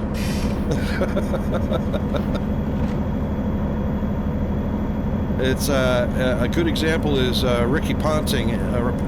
Ricky Ponting in the cricket, national cricket. Everybody on the team wears their collars up, you know. Yeah. So everybody in Australia does. But shorts with, you know, work shorts and I'm not talking about cargo pants or cargo shorts. I'm talking about shorts like you might wear at the beach. And I'm not talking about long leg shorts. I'm talking about shorts that are just below the hip joint. That's what, and work boots and socks.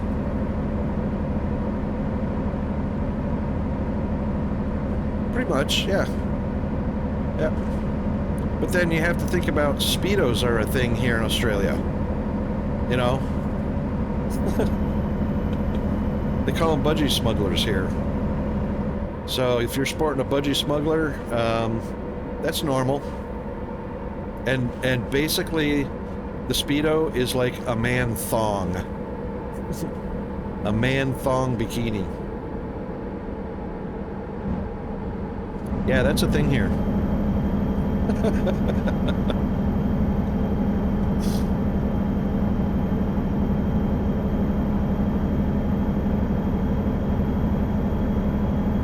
And Burger King is actually called Hungry Jack's here, but it's the exact same store, exact same logo. The only difference is the name. You still get a Whopper, Whopper Jr., double cheeseburgers, whatnot. Everything's still the same as Burger King. It's just called Hungry Jack's.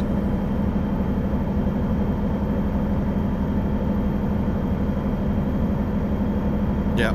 Oh, dude, this blows my mind. I hope that they open one here in Queensland, but Wendy's Hamburgers is coming to Australia. And they plan on opening 200 stores.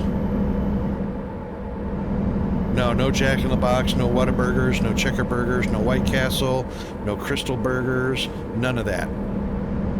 We do have 7-Elevens. We do have Krispy Kreme. And Wendy's is on the way. They're going to be here early next year. And I'm hoping one of the 200 stores is somewhere near here because, oh my God, I so miss a Frosty and a big ass Wendy burger.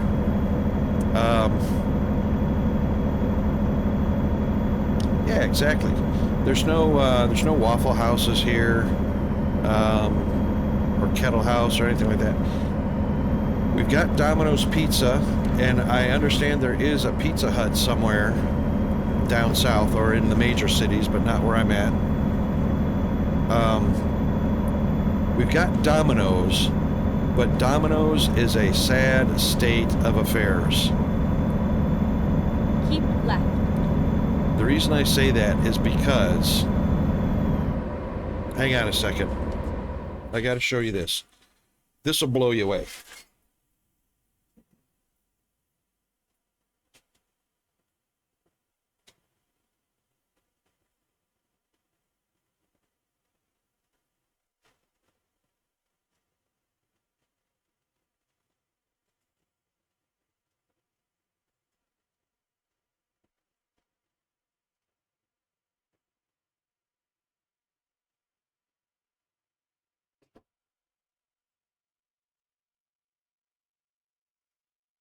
Okay, ready for this? I hope you're sitting down. Okay, see this? This is a dinner plate, right? That's a dinner plate. Standard. Everybody's got one, right? This is the exact size of a Domino's large pizza. That's it. That's a Domino's large pizza. Now, their New Yorker, because they did have a New Yorker on the menu for a while. It's gone now. The New Yorker was about this much bigger. About 1.5 inches bigger than that, all the way around. That's what they called a New Yorker. You know what you pay for a large pizza? $21.95. $21.95. That's it, right there. Large pizza. The New Yorker was $34.95. Just slightly bigger than that.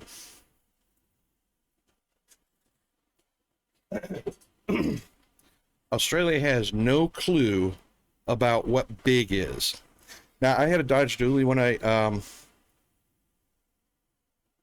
yeah, exactly. They got no idea what big is because most of the vehicles in Australia are small, economical, little bubble cars, you know, foreign imports. I drove a Dodge Dually, Dodge Ram back in the States. if I had even tried to bring my Dodge over, which would have been, yeah, they got Mini Coopers and whatnot, stuff like that. But most of the cars are small here. They are the economical, you know, the gas economics of small vehicles. So mid-size and larger vehicles are not very common, but they are here. But the thing is, because of that, the roads, lanes are so narrow.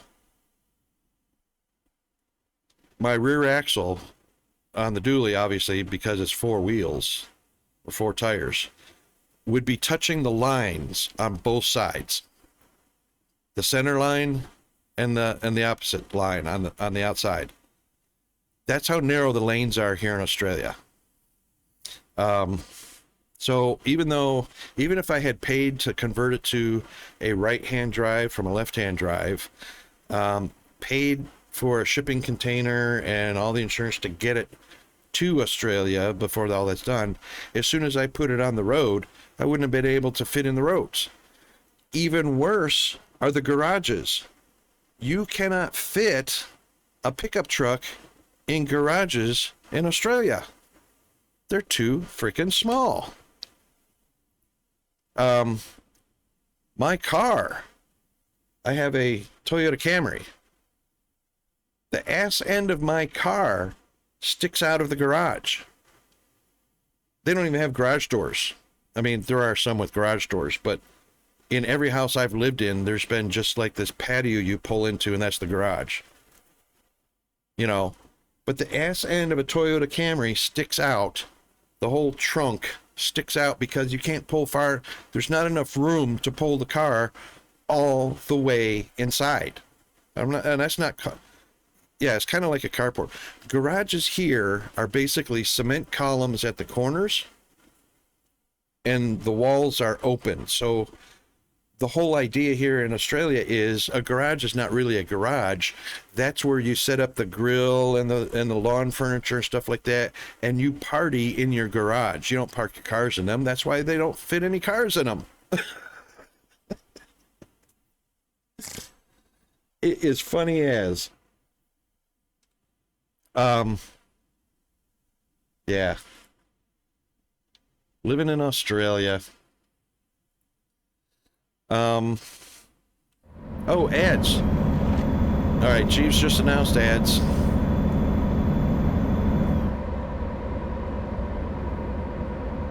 We'll keep cruising because there's nothing to see, really.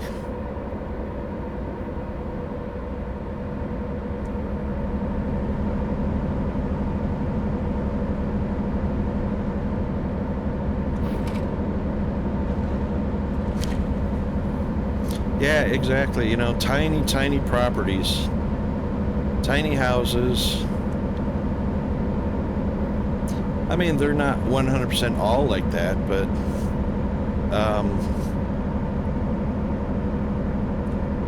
funny thing is, I've lived in 4 rental properties now since I've moved here. Not a single house has had a bathtub in it. There's no bathtubs.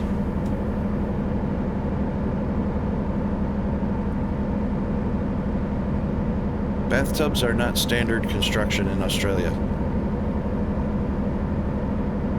Ventilation is not standard construction. You have to pay extra for that. Insulation is not standard construction. You have to pay extra for that.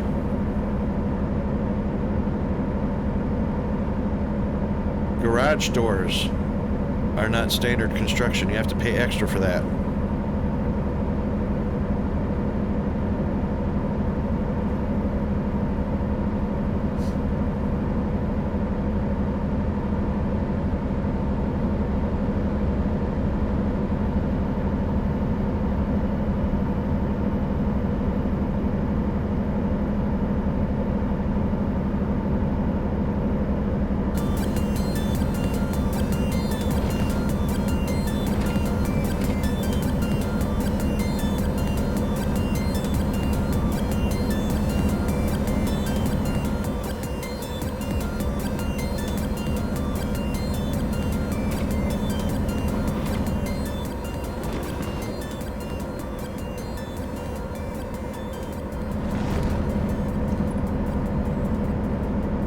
Rocky Springs.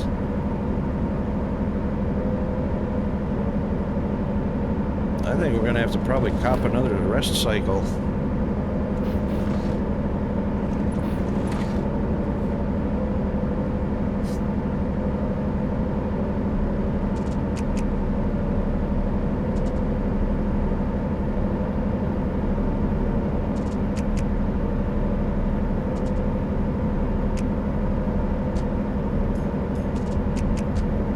Keep left.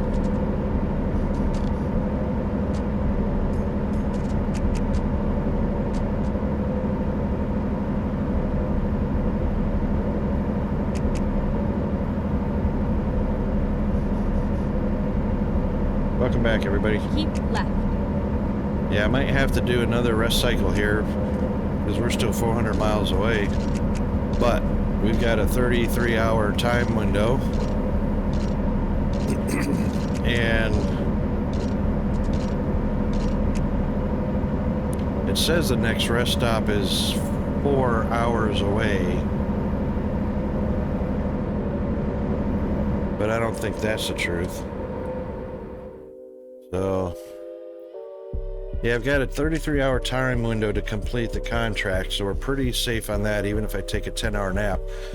It said the next rest stop was 4 hours away. It's not. It's right there. So I reckon we'll do.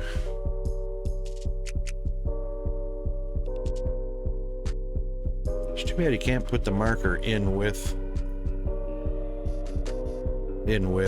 But anyway, I reckon we're getting Okay, about here half we go. on. Yeah, we're getting low on petrol as well, so we'll take that one. We'll take a petrol, fuel, and rest.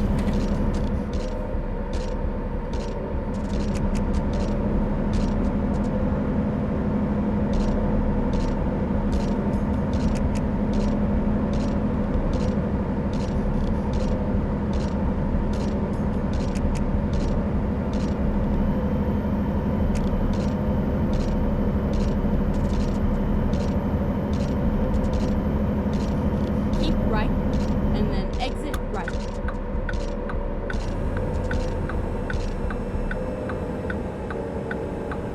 Exit right.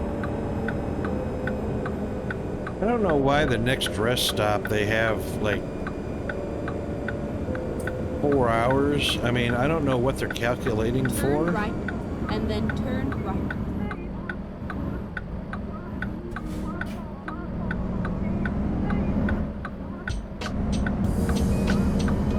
Turn right.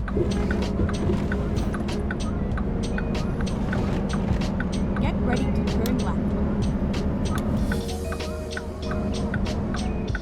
Turn left. All right, so we'll fuel up at one of these and then try and hit one of those rest parking spots. This one's actually an easy one. Those are laid out perfectly.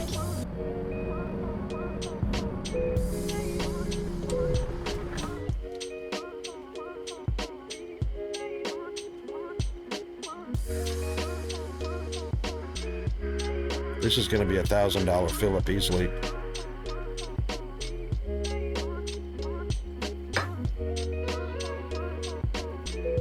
Oh, close. All right, let's see what the actual rest cycle is. I don't know if it's 8 or 10 hours. I never took the time to check before. But it is 6. Let's get one of these ones we can pull through. Yeah, one of these guys.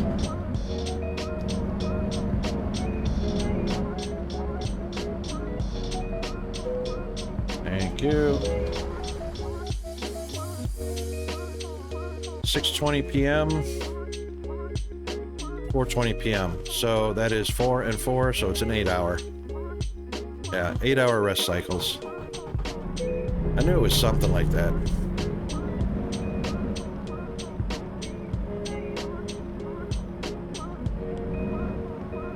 Front-end developers eat lunch alone because they don't know how to join tables. Funny. That's hilarious. Thanks, Jeeves.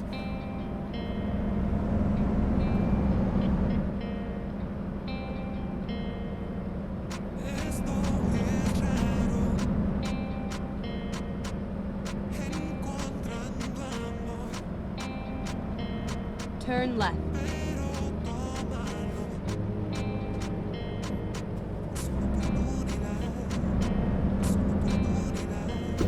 Turn right.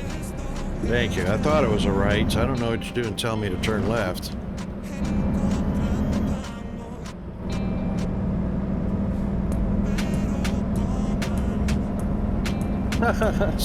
Programmer stuck in a bot job.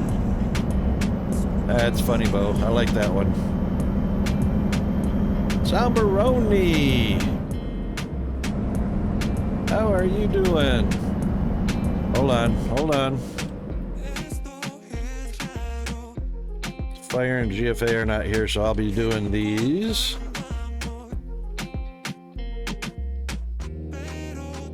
There we go. Give a good old shout out for its zombie. Yeah, I know you don't. That's all right. Still give a big shout out. You were playing old school RuneScape, though. See, so the shout out still has value.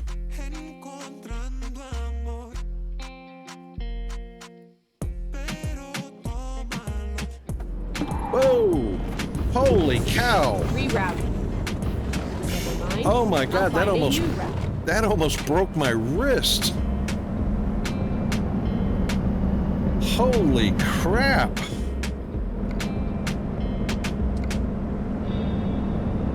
That almost broke my wrist.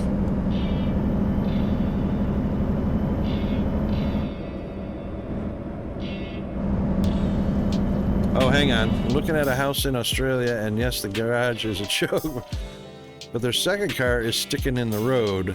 Yeah, I know, right? That's a thing. That's normal.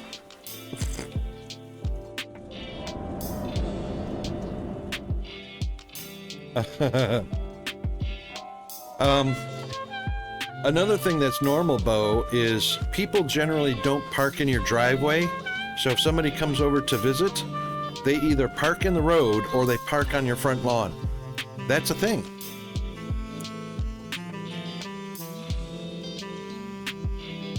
Another streamer got 100 terawatt. Wait a minute, 100 terawatt power production. You know, most people have a hard time getting to 1 terawatt. And there's a lot of the Chinese streamers that are hitting 15 to 20 to 30 to 40 terawatts. But 100 terawatt?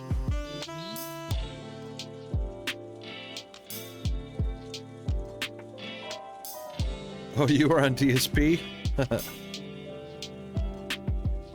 Oh yeah, you know, that's not a thing here, Bo. Yeah, I think it's 1 terawatt. I think it's 1. You'd probably be at the top of the list, if not number 1, if you hit 100 terawatts.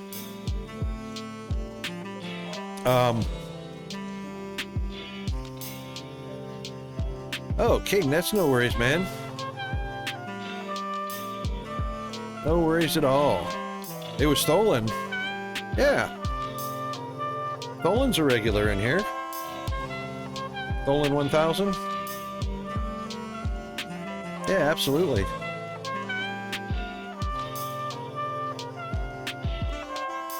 Cool. He's made some big headway too, boy.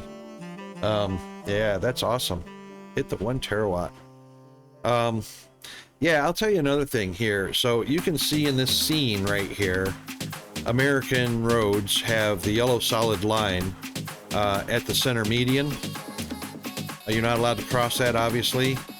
The white solid line is forgivable. You can pull off the side of the road for emergencies and whatnot. Yeah, white Hilux is like the Australian vehicle. I mean, if there was a mascot for Australia, it would be the white Toyota Hilux. Yeah. And they call those utes here. It's a ute.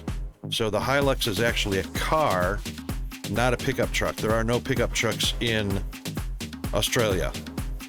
So in Australia, cars are cars, pickup trucks are cars, trucks are 18-wheelers and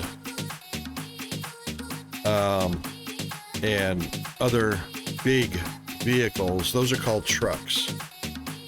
There's no pickup trucks in Australia. An El Camino would be a ute. Yeah. Yeah, so UTE, ute, is short for utility vehicle. So if it's not a car, it's a ute. So cars are cars. Pickup trucks are either cars or utes. And the Toyota Hilux is the Australian mascot of vehicles. Even though the Holden Commodore is technically, that's the Australian mascot. Toyota Hilux is it. We're just now getting Ford F-150s in Australia. Just now. For reals. But anyway, about these lines. So solid lines, of course, you're not supposed to cross solid lines, right? In Australia and Europe, or UK and other European countries, they're not yellow lines, they're white lines. So the way they differentiate is solid white lines you're not allowed to cross. That's why they show up in no passing zones.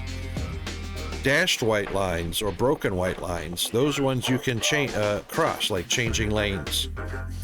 When you have a lane joining another lane or exiting, it's a dotted white line, or what they call a zipper line, and you have to signal crossing those and whatnot. And the white lines are solid, you cannot cross on both sides of the road. So imagine this. Imagine this. So I'm on the left-hand side of the car driving, but here in Australia and the UK, the driving wheel would be over on the right-hand side. Driving down the road, you'd have a white solid line on the left-hand side, and that's your blind spot side, right? That's your blind spot in the far left if you're over on the right-hand side of the vehicle. You're driving down the road and somebody wants to turn. People don't stop behind the person that's waiting to safely turn off of the main road. They cross the white line and drive around. Not just cars, 18-wheelers, dump trucks, utility vehicles, everybody in Australia, which, by the way, it's illegal to cross a solid white line in Australia. That's right. That's right, King Cam. You guys go around them. So even though it's illegal to cross the solid white line, if one person does it, everybody does it, which somehow makes it not illegal anymore. Apparently. Maybe in their minds. But there's a reason for that. There's a reason why it's illegal to cross the solid white lines. It's never safe to do so. Only in your mind it's safe to do so. There's a reason why it's illegal, because it's not safe to do it. Because number one, you're on the blind side of the driver in front of you. Number two, the solid white lines are put there by city planners who have determined that there's either other vehicle traffic or pedestrian traffic or the possibility of other traffic turning into the road. For whatever reason, it's unsafe to pass at that point in the road because you cannot see oncoming traffic because you're blocked by the person you're trying to pass illegally. And let me tell you else. I was at a petrol station, very same reason. Solid white line, except for the break in the solid white line where you can pull into the driveway or pull into the petrol station or pull out of the petrol station. And there was a vehicle stopped just before the driveway to the petrol station, wanted to turn right into a car dealer. I was in the petrol station, ready to come out of the petrol station, could see that the guy right out on the road there was stopped and getting ready to turn right because he had his right turn signal on. He's going in the car dealer. I started to pull out, and if I hadn't hesitated for a split second and looked to the right and seen this pickup truck coming flying around the guy that was stopped in the main road, illegally crossing that white line, if I had pulled out while it was clear for me to pull out and legal for me to pull out, he'd have T-boned my ass and I'd be dead and I wouldn't be here right now. That's why it's illegal to cross a solid white line in Australia. But apparently, because everybody does it, it's suddenly safe to do so, and it's not illegal anymore in their minds. Oh, Bowfly, you saw the Tesla. There are a lot of Tesla vehicles in Australia, by the way.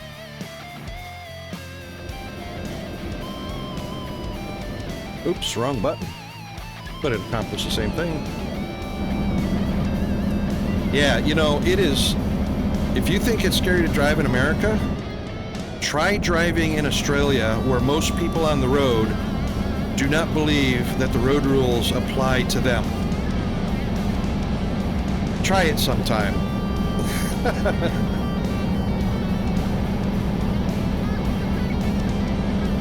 Yeah, Australia is Toyota country. There's no doubt about it.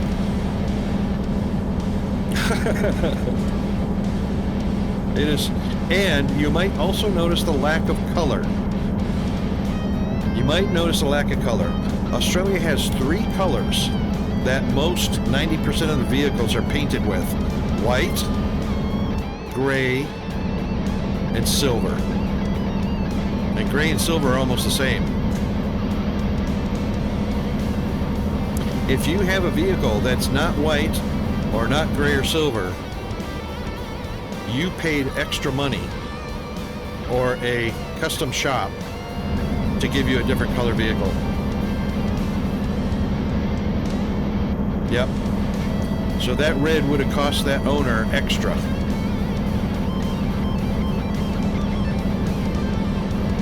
If you go to Google Maps and find a port of entry to Australia that has vehicles coming in, you will be shocked as to how white the parking lot at the import yard is. It'll blow you away.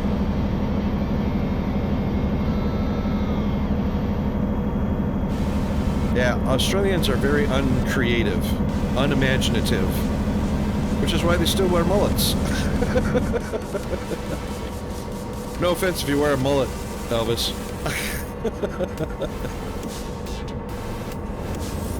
If you're sporting a Billy Ray Cyrus hairdo, I wasn't attacking you personally, trust me.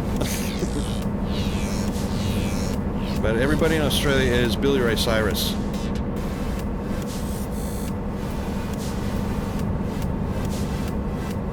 Billy Ray? Did he get rid of his mullet?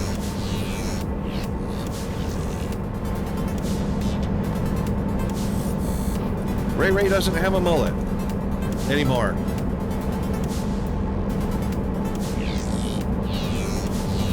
Oh, that's all right, King.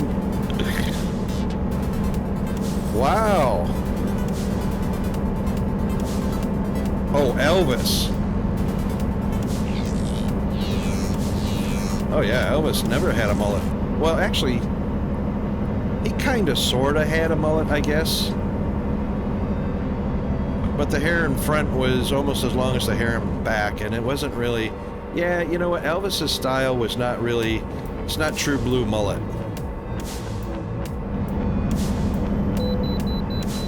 Oh, Elvis King Camp.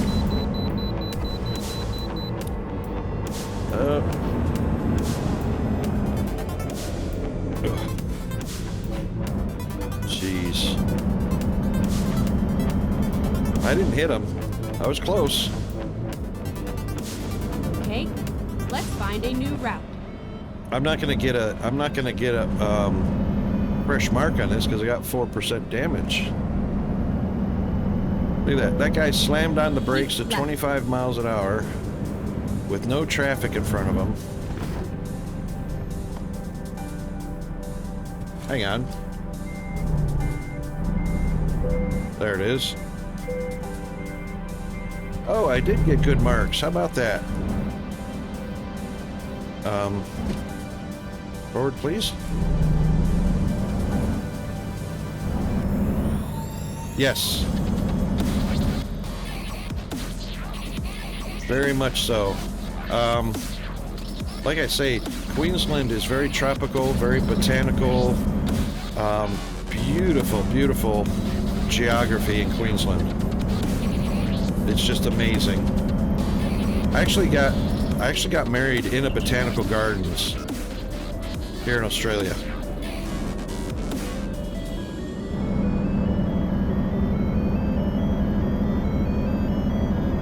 And of course there's tropical rainforest up here as well. And we live in the tablelands. We're in a tropical rainforest.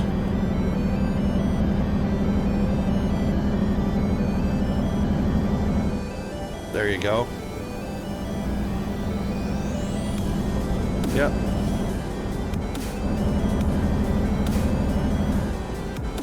Yeah, and as you know, this part, I mean, Queensland has one of the world's 7 natural wonders, which is the Great Barrier Reef, just off the coast over there, a few hundred feet.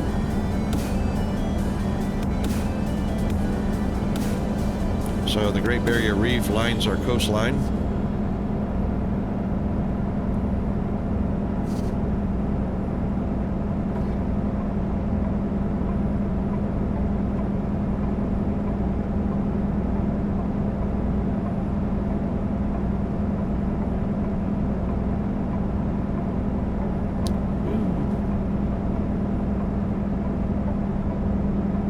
Blue and red you. Color on 4 wheels. Yeah, indeed. Rare sight. Nice to see it.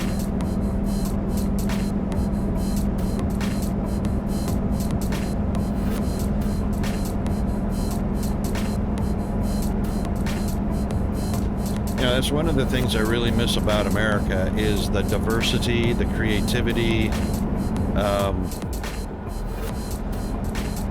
and I have a newfound respect for the FDA, Food and Drug Administration.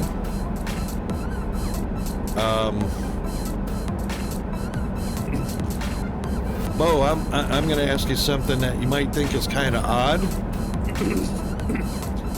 but if you went and picked up a package of chicken legs from the store, oh, hang on a second.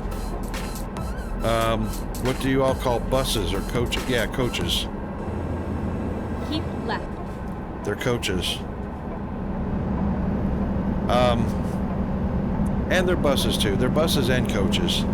But the thing is, school buses are what we would call are the white coaches. School buses are not yellow here. They're white. They look like a Winnebago. They look like a movie star is inside them because they're usually black tinted windows. They don't look Keep like... right, and then exit right. They don't look like the standard school bus. They look like a tour bus. Exit right. Yeah, the school bus. And, but I was going to ask you, when you go into a grocery store and you buy a package of chicken legs and take it home, and you're going to cook them up, pull the chicken legs out of the package, and you have that orangish yellow knuckle skin at the bottom end of the drumstick, and you have feathers sticking off of the drumstick, what would be your reaction to that?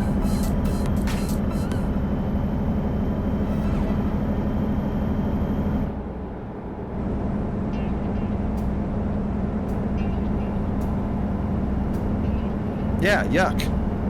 Because it hasn't gone through any kind of sanitation process to remove all of the external skin, which is that rough, knuckly skin off of drumsticks. And if you saw feathers on chicken wings or chicken drumsticks or any part of chicken in the grocery store, you would automatically assume, oh my God, it didn't go through the sanitation process. It's got germs on it and everything. Guess what? That's normal here in Australia. There's no health and safety in food. That's normal here. Keep left.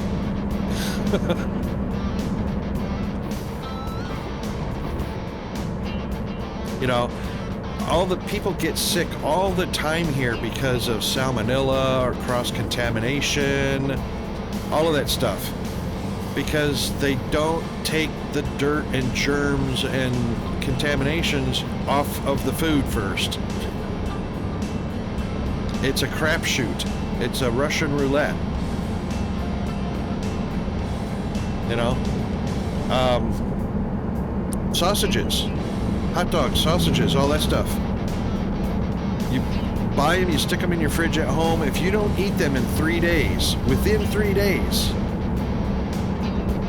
it'll have a slimy bacterial growth all over the sausages, all over the hot dogs, because of cross-contamination, because they don't have any regulatory body that oversees food's health and safety. There are no practices for it.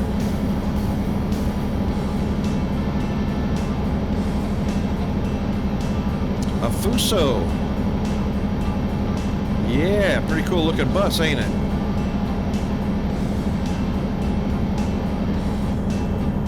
Absolutely, absolutely. Get your shots and make sure you have a strong stomach that can kill all that bacteria, because they're just stuffing it down their throats here, right and left.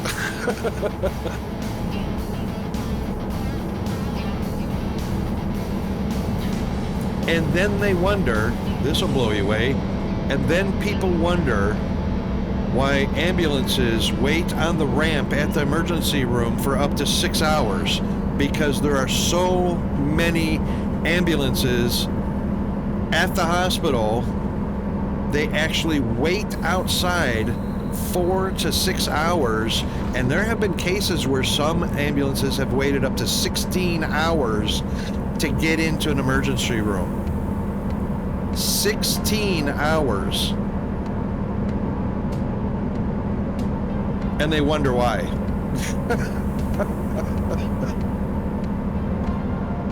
The simple little things they could do here that would make life so less miserable. What the hell is that?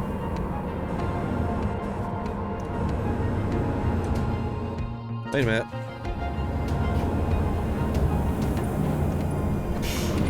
What the hell was that? I wish I could get out of my vehicle.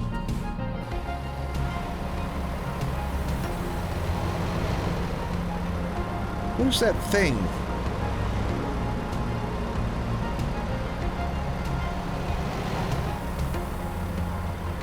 Was there a video point?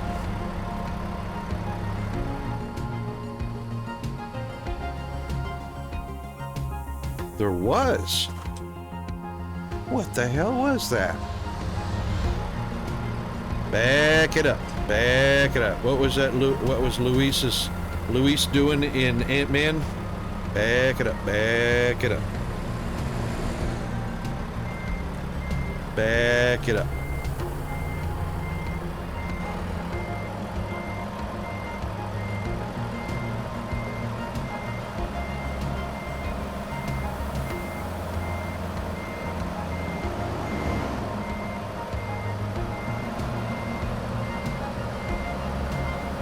I didn't see the little video icon on the side of the road.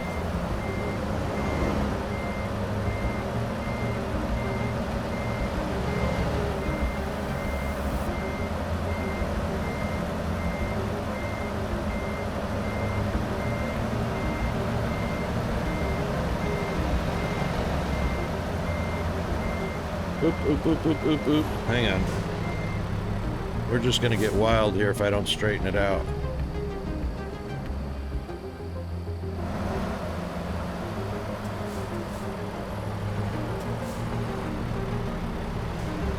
Yeah, but I didn't see the camera thing on the road. Was it? Little green, whatcha-jigger? What do they call those?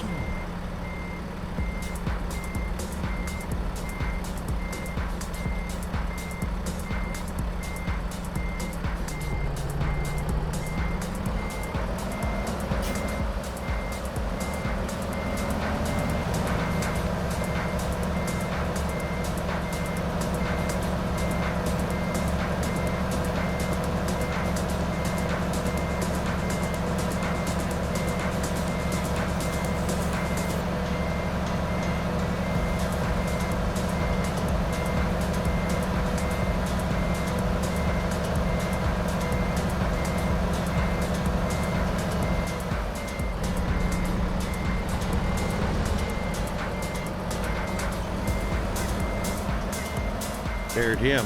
Oops.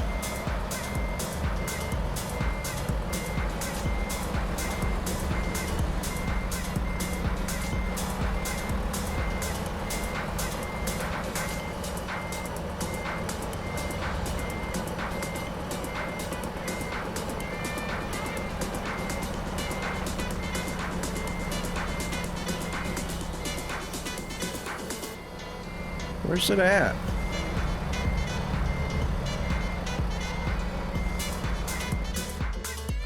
It's supposed to be just off to the right.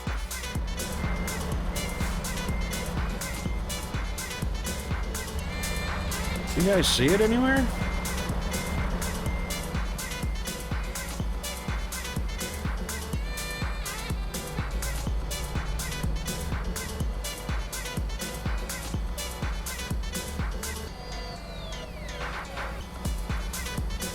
I want to know what it is.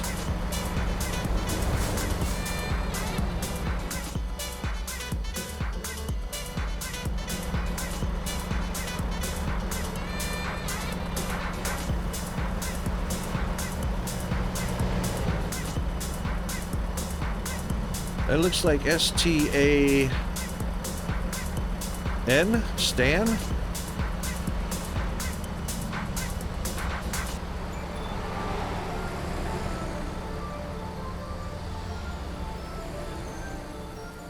I don't see the trigger spot for the camera.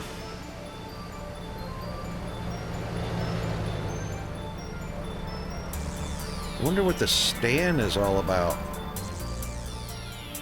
Hang on, there's an achievement in here. Where did I see that at?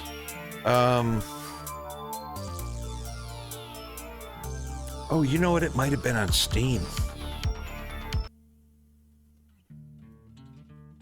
Let's,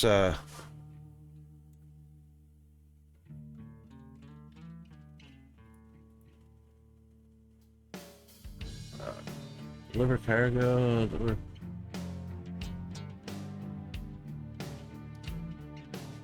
It was an achievement, I think.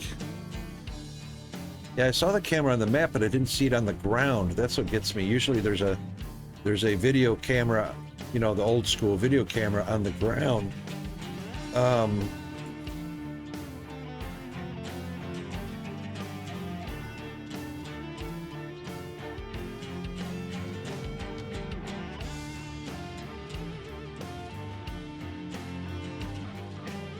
Didn't do that one. Not California, not Washington. North Pole. Oh, halfway between. Oh, 45th parallel. That should be fun. I don't think I've done that one. I haven't done that one yet. These are the ones we haven't done yet. See this one? Discover every city in New Mexico. They don't have one for Kansas, I don't think. If they do, it should be 13 to 14.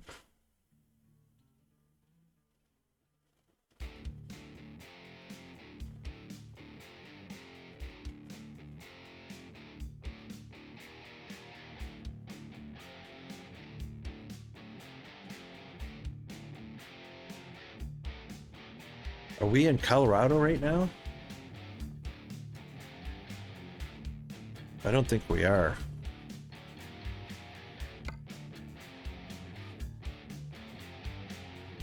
No, we're in Utah at the moment. We came through Colorado already, but we didn't do the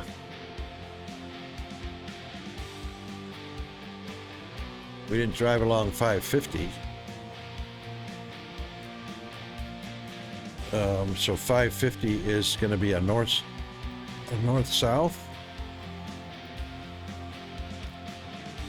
There's 50.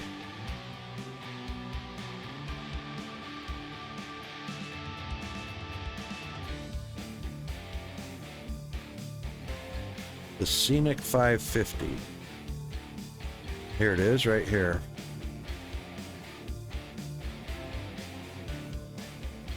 You got Utah? Right, so we would have to, wow, look at that road. Drive along the 550. No wonder that's an achievement. That's like sailing down the Mississippi.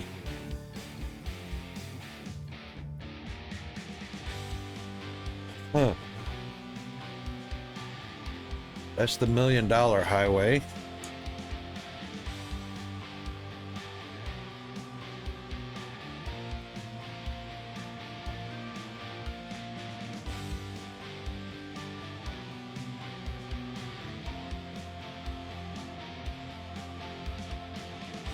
But I want to see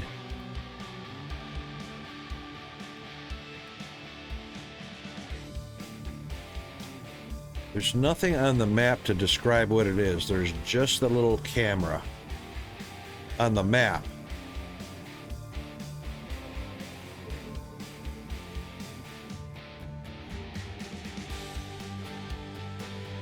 It's the one built into the wall.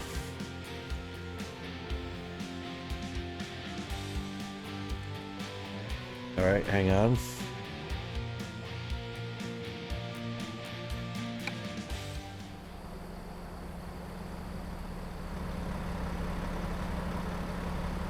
I swear that says Stan, S-T-A-N.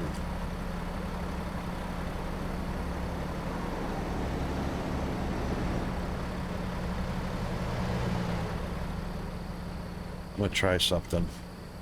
I don't know if I'm gonna get away with this, but we're gonna try something. Oh, the $5 Million Highway, or the $1 Million Highway. Yeah.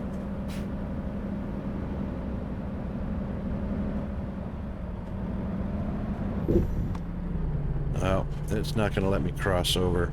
I can't go bush hogging. Doggone it. That's a shame.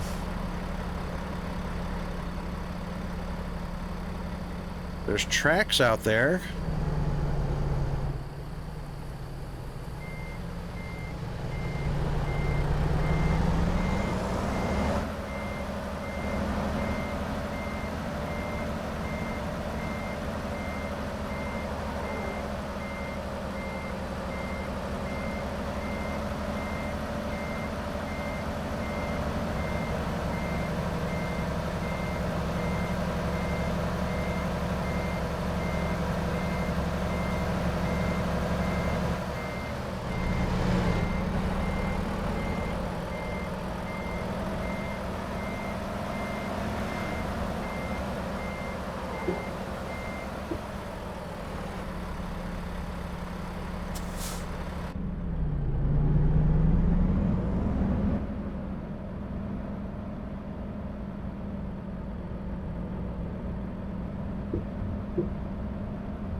That definitely says Stan.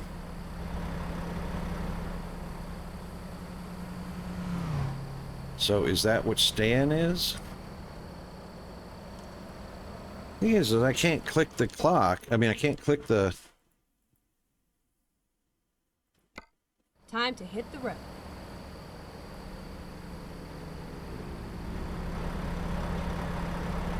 there's nothing here to click.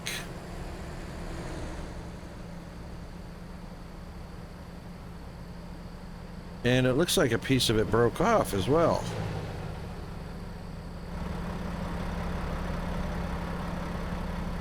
That's not fair. Yeah, who's Stan?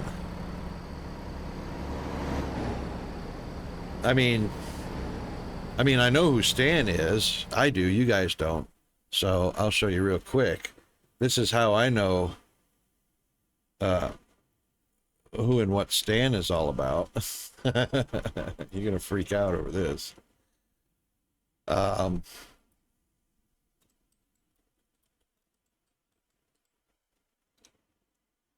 Right here.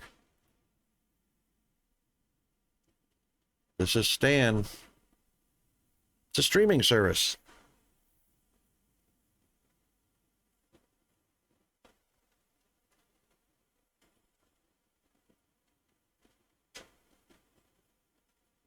I have Stan. Watch Stan on your TV, PlayStation, Xbox, Apple TV, computer, phone, tablet, anything using Chromecast, Telstra TV, Fetch TV. That's how you access Stan. I wish they would add, continue doing Yellowstone. There was like 2 seasons, and that was it. Hate that.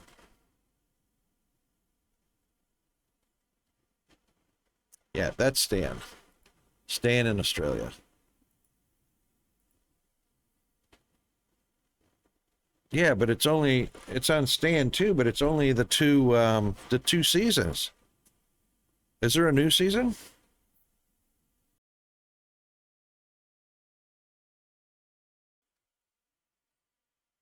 If there's a 3rd season, oh man, I would be all over that.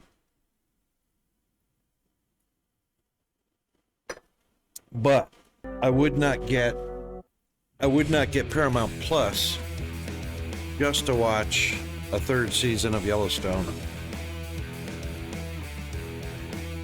Because I want to see if Jamie died. Well, I want to see if they kill off Jamie. Oh, 5 seasons? What?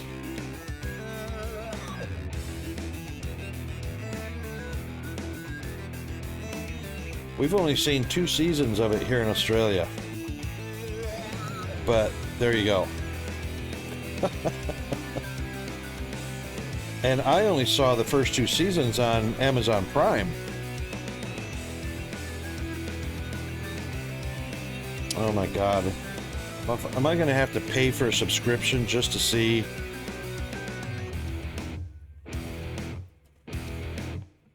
They're seriously up to season 5.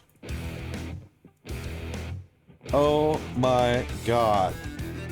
I'm so far away, but don't tell me any spoilers. I am so far behind because thank you, Australia.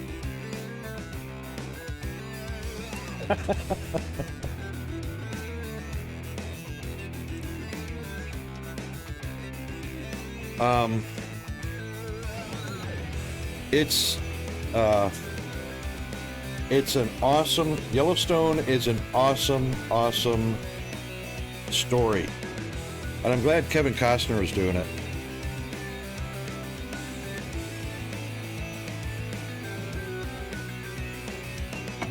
Squid Game's the challenge.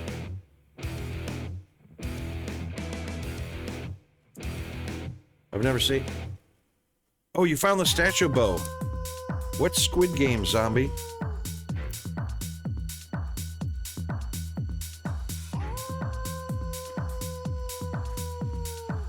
Oh, here's one of my songs, Howling Wolf, Rocket Wolf, Howling Wolf.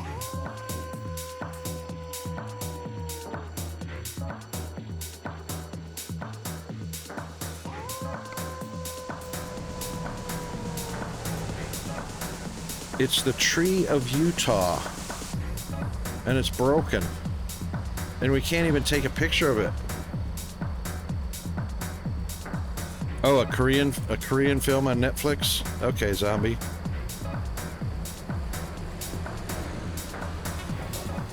Squid Games, 456 contestants enter and 1 wins.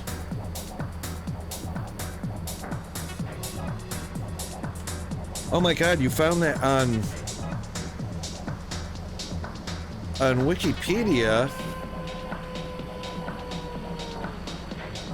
Holy tamale, there it is.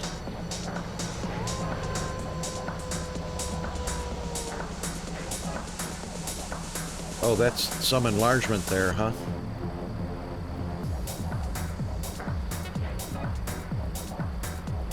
And it's got broken pieces laying around it also.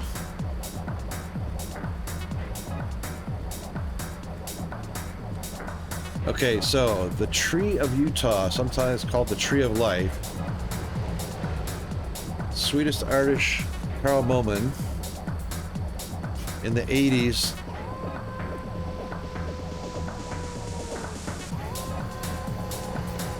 On the westbound side of 80, which is what we're on.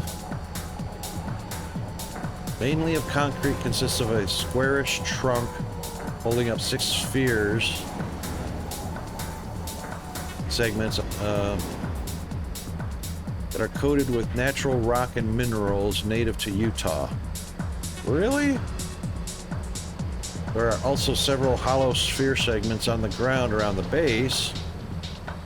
Sculpture currently has a fence around the base to protect people from falling tiles. It's falling apart.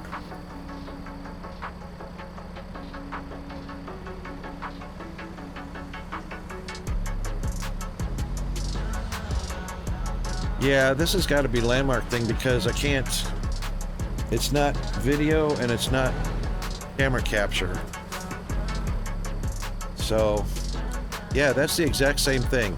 This is what it is, except for that one little missing piece on the left below the top.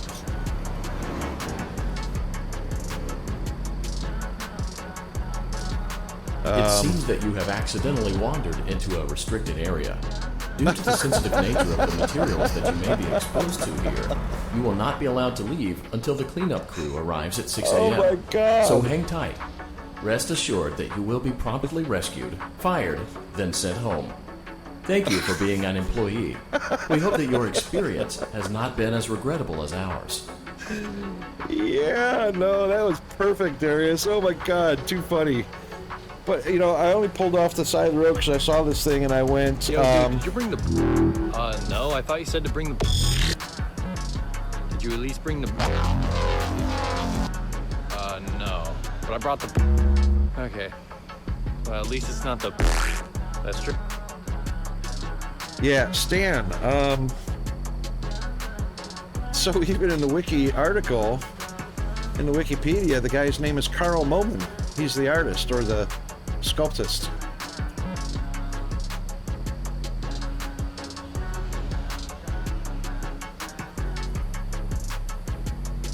Yeah, that's interesting. Stan. I'm not sure. I don't know. Maybe Stan was here. You know? And he had to do some graffiti and put his name in stone there, so he's Stan.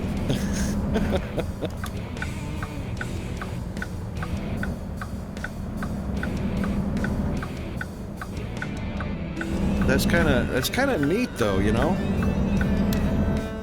Kind of interesting.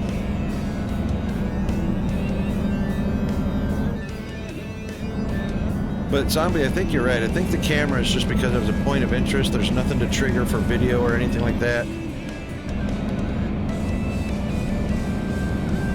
Bo, yeah, you and Zombie both kind of right about that. Stan rocks? Of course it does. Oh, dude, Stan rocks. Whole driving is fun.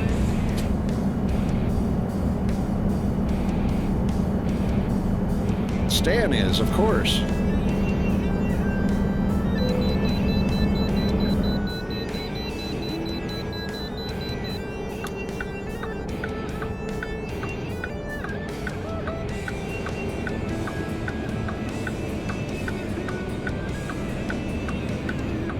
Never mind.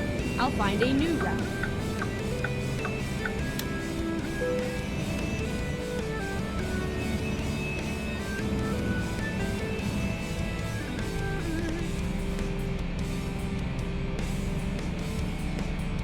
Okay, I got something for the guy at the inspection station.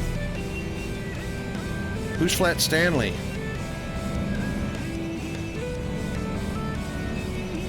Hang on, I got a question for the guy at the weigh station here. Where's my burrito? Where's my burrito?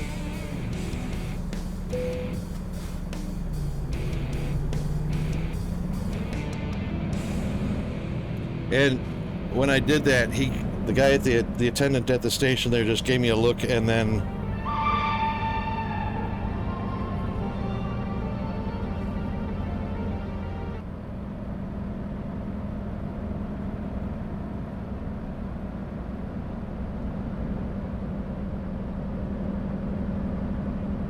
the book recounts the adventures of Stanley Lamb Chop after he is squashed flat by a bulletin board while sleeping. Well, that's interesting. I wonder if that's a reference. But there's no bulletin board out here. Stan.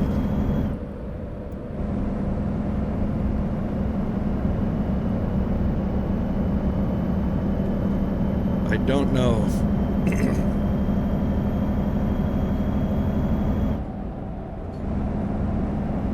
Could be. Maybe a piece of the sculpture fell off and squashed somebody. And somebody saw it and said, oh, that's a Stan moment.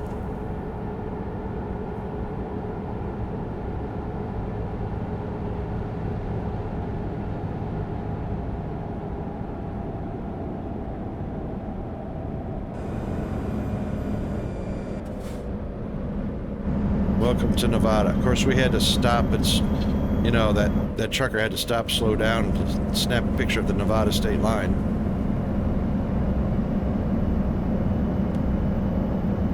Custer's Last Stand. Yeah. Way up here in Utah. Oh, look at this.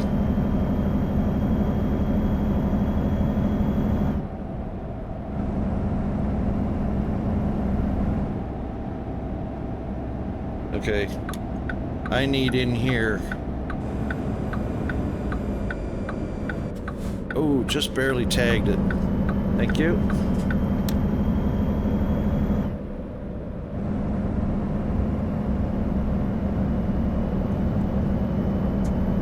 Whole driving this bus.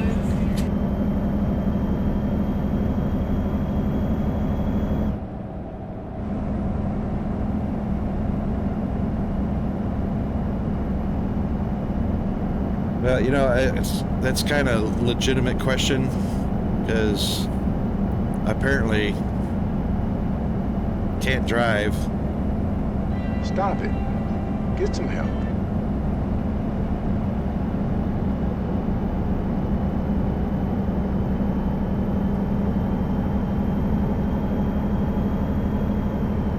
Ah, Bo. So you gave us a clue. It's a game edition, so it could be an Easter egg. That could be an Easter egg. Oh. Oh, you know what? There is an achievement to spot a sign that says nothing. You know what? Hang on a second here. Hang on, we got to flip back to that, because there is an achievement to spot a sign that says nothing. We'll get rid of this. Where was it? And we are in Utah, or we were in Utah. We're in Nevada now. The sign of nothing, was it?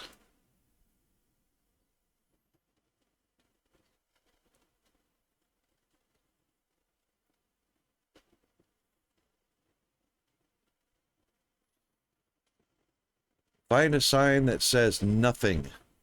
Requires Utah.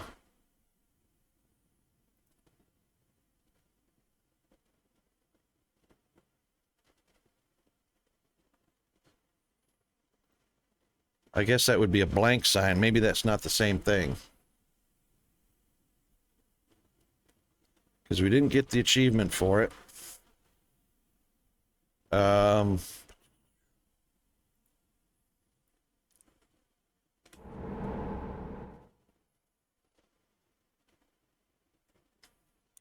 And we just came out of Utah. The sign that says nothing. Yeah, see, these are... That's the video moment. That's the landmark with the...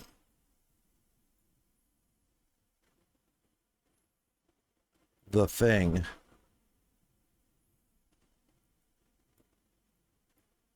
The sign that says nothing is in Utah. Yeah, that couldn't have been it. So there's another landmark something. Look how far out that is from the road. Oh, are we on a break already? Oh my God. There it is. Right above my cam. All right, so I definitely need to hydrate. We're going to do the hydrate thing. And everybody else that needs to do a bio break or hydrate and all that jazz. Yeah, that's interesting, Darius.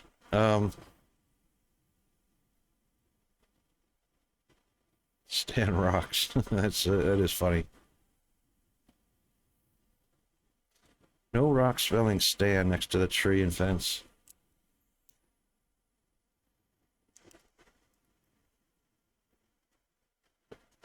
And there are no other achievements that mention Stan.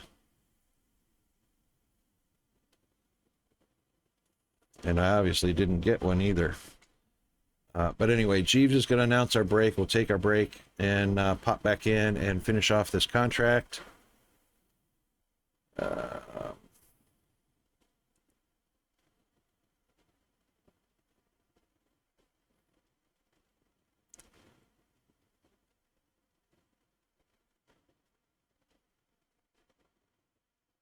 Yeah, there's no achievements that mention Stan.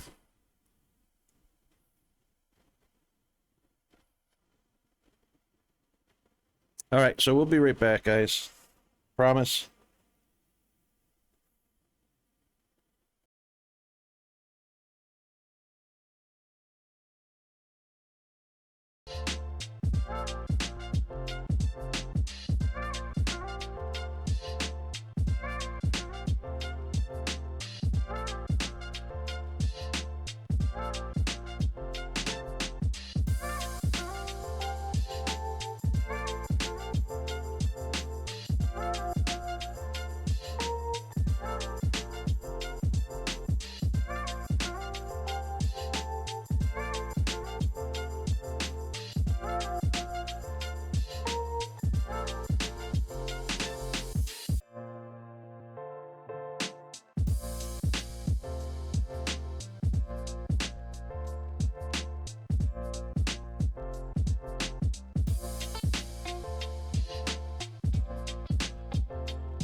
Okay, we are back, and I have been so remiss. Yeah, I wouldn't have figured you'd have found anything. I've been so remiss. I need to do shout out for our friends in the community. Engines are shutting down. Ooh! Oh, boom. Ah, there goes the super heavy booster. Here's my favorite song. Booster didn't like something. Thank you, Bo. I remember that launch. I watched that one. Hamburger, cheeseburger, Big Mac Whopper. On the West Side 80 at the Nevada border in Wendover, there is a seasonal digital DOT message board displaying a reference to the 1989 American holiday comedy film National Lampoon's Christmas Vacation.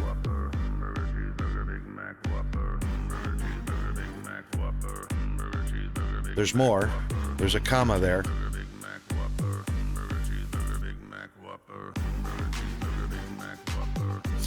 Burger, cheeseburger, Big Mac Whopper. Consisting of a renowned but unmentionable quote line by the character Eddie Johnson, a nearly identical message was broadcast on Rio, Mississippi and Tennessee message boards in December 2018. Huh.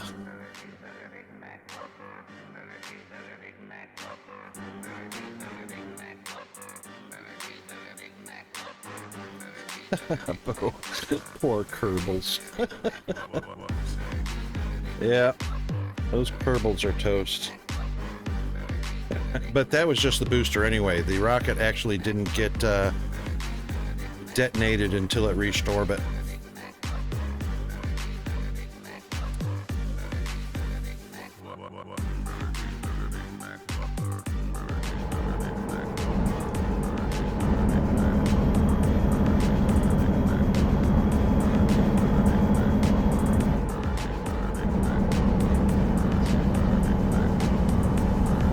Yes, he was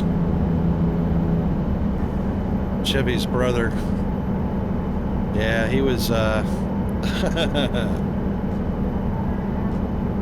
there's not much you can quote from him on public television. GFA! Woohoo! How are you doing?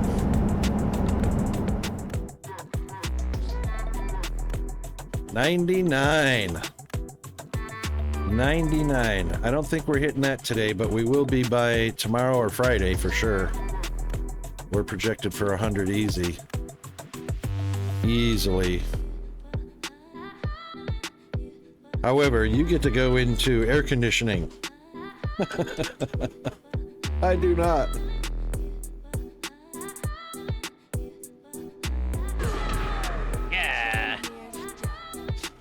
Seen that one. Here it comes. Get ready. She looks like she's trying to squeeze one out. Screen turns dark. Angel knives blaze. She pierces it. Ugh. Again and again. Heart flies right It out. won't come out. It burns. It burns. Roundhouses his head clean off. A geyser No. of blood covers the It burns.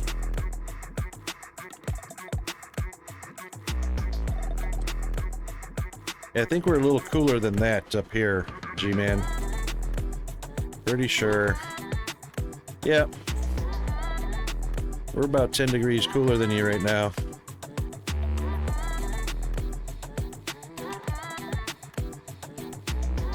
Hey, how come that didn't work?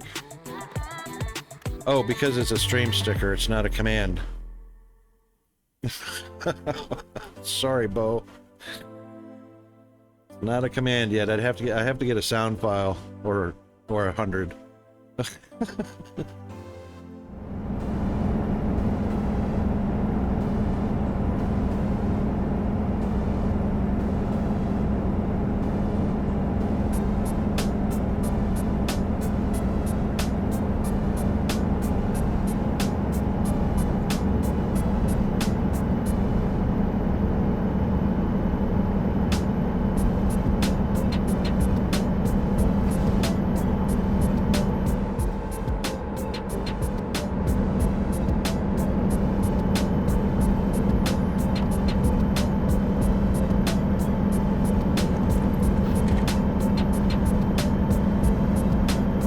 close to our destination.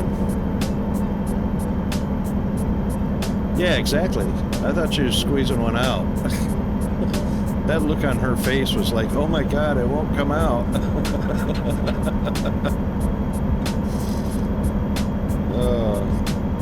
Peanut would love that. He loves all the... Go straight on.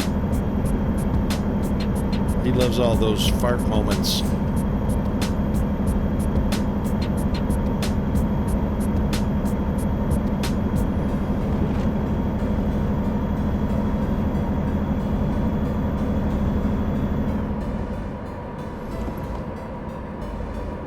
Whoa, we better take it easy in here.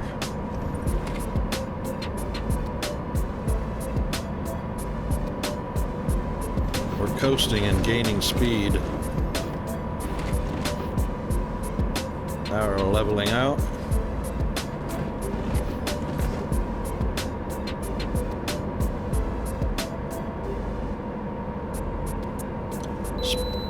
Speed oh, that was the way station. Way station camera. That camera actually took a measurement of the weight of my load and everything.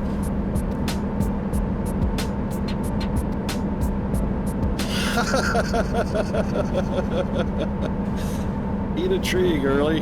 Get some fiber.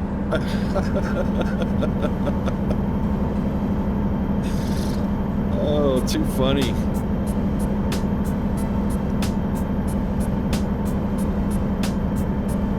That was a good one, Bo. Keep right. Oh. Oh, we're here already. Wow. That would be a good quote to add to Jeeves.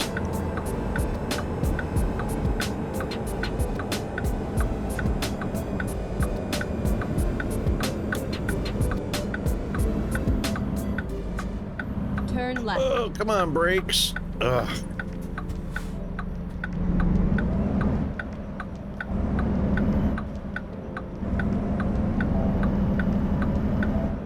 Oh, you really gotta adjust the brake pressure on this bad boy. I'm having to smash it to the floor just to get it to slow down. Oh, house. Yeah, who was in that? Oh my God, that was great.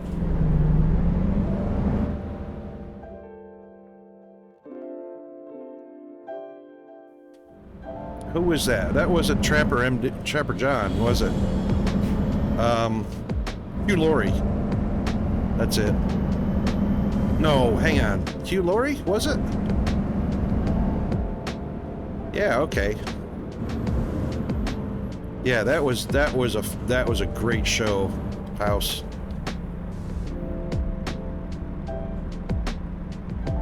That didn't run for many seasons, did it? Like 3 or 4 seasons, something like that? Look at these guys. Watch this big tanker on the right. See, he's pulling forward.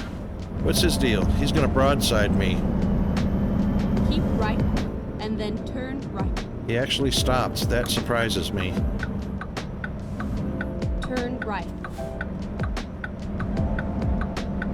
Yeah, you can turn right on the red, buddy.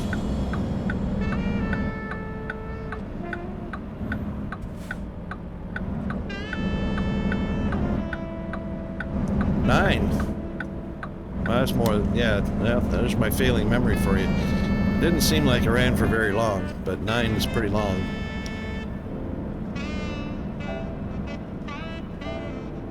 It's all over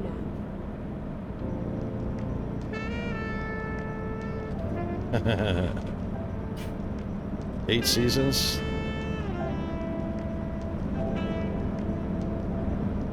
Eat some fiber. She's telling me it's all over now and I haven't even arrived at my destination.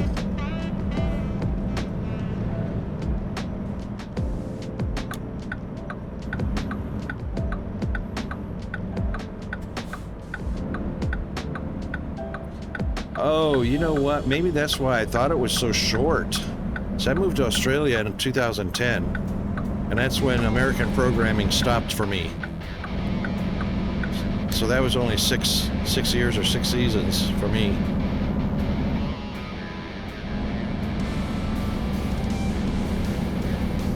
So that was on regular TV. That wasn't even a streaming service.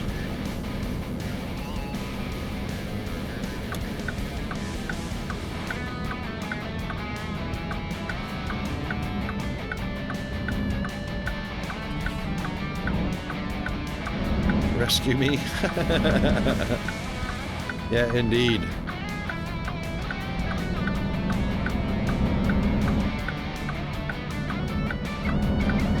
Alright, we need to see this up close. There it is. Boy, it sure seems like it went around in circles, didn't it? But we'll follow this guy because it seems like he's going to the same place. I swear it feels like I went around a square twice. This is me right here, isn't it? She didn't even tell me to turn left.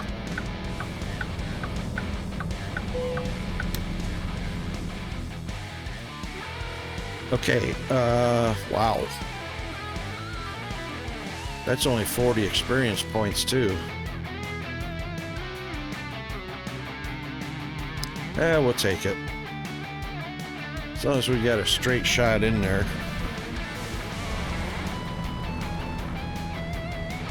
Yep, I reckon we can do that.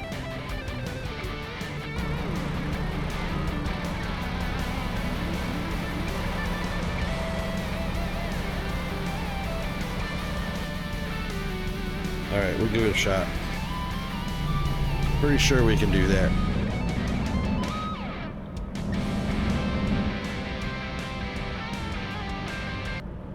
Alright, let's see if we can do this. I'm just going to ask this guy real quick.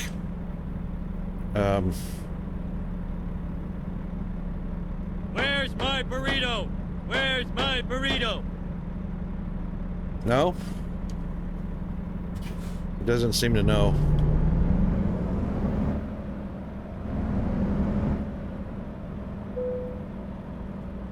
Yeah. Item 2 is only 50. Oh my god, look at this. There's bollards right at the front of this. There is no room to get it straight back. So we're going to have to angle it back.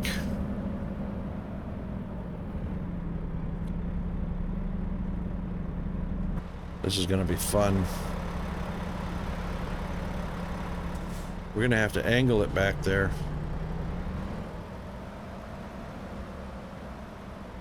Let's at least get it pointed in the right direction. That was close.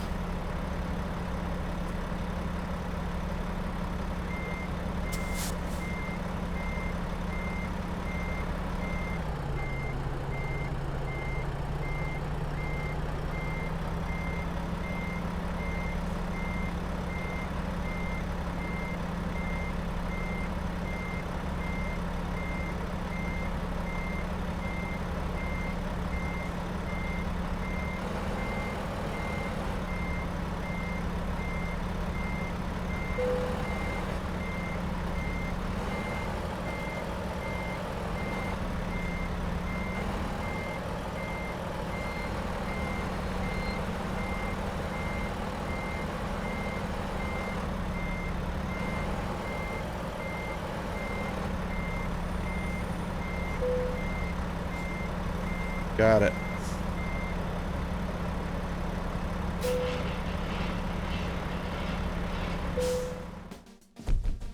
Excellent. 2,900 on that one. Bada bing, bada boom. That was awesome, boy. That kind of sucks. All right, so next, map. That's not the map I want. 10 out of 10. Thank you, sir. All right, so we've got California, Nevada, Arizona, New Mexico. Now we want one for Texas. It would seem that this would be, Amarillo would be a good spot. and then Tulsa, and then maybe Salina, maybe Abilene. What do you reckon, Bo? What's a good spot? Obviously, we want a spot with a lot of companies in it, right? So it looks like Abilene or Amarillo. You reckon Amarillo's a good spot? We got resting, we got fuel, we got service, we got 1, 2, 3, 4, 5, 6, 5 companies. Nice looking roundabout. It's not a true roundabout, but it's a really nice looking. I like the way they did that. That's pretty innovative.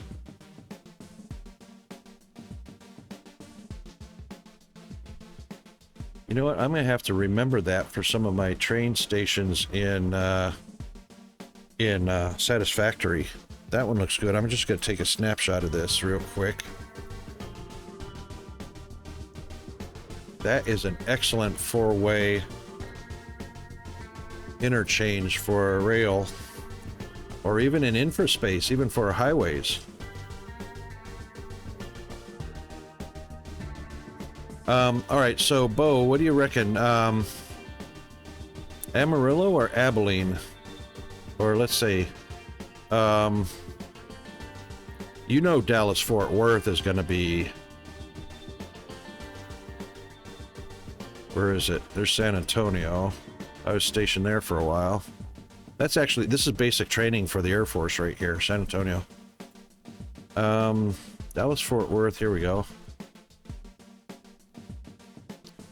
And what do you know? Oh, there is a garage down here.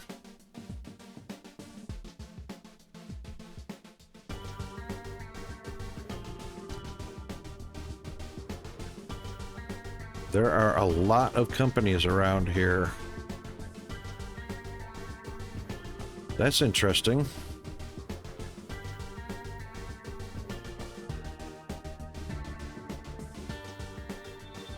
There's only one company over here. What do you reckon, Bo?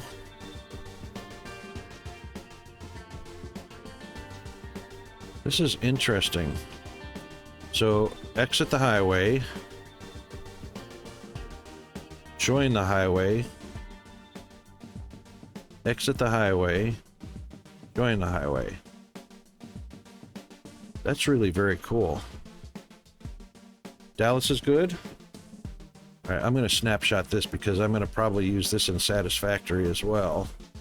You guys can't do it, but I'm highlighting a section of it, snapshotting it. And pasting it into my clipboard in Discord. So I have a channel for miscellaneous stuffs. And okay, so Dallas. Well, see, here's the thing. This is Dallas and Fort Worth.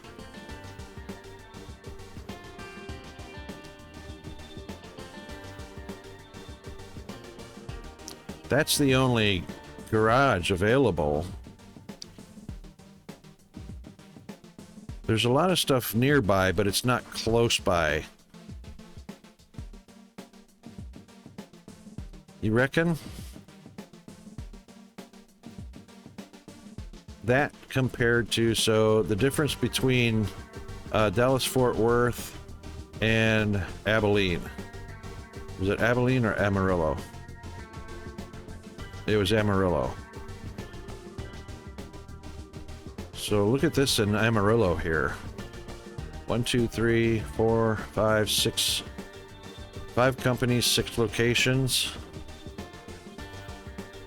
7, 8,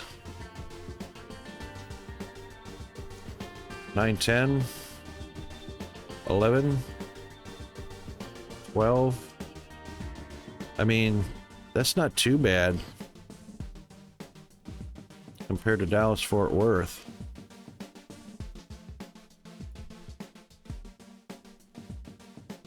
So 1, 2, 3, 4, 5, 6, 7, 8, 9, 10, 11, 12.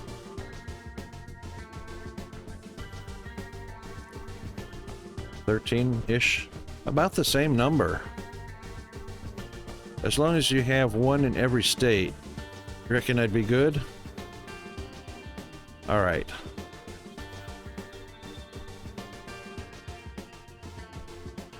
And see, that's as far as the game map goes right there. Texarkana.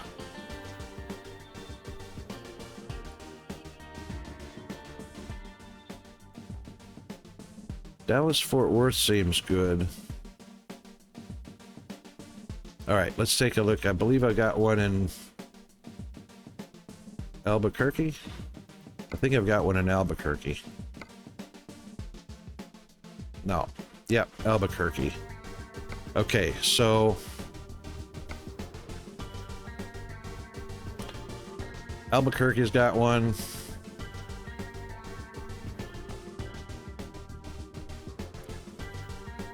I reckon Amarillo would be next, and then probably Oklahoma City.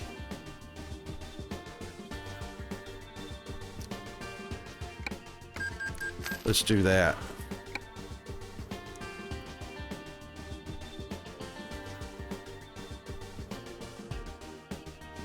I wonder what Oklahoma City looks like. Probably going to be a good spot. And there is a garage there.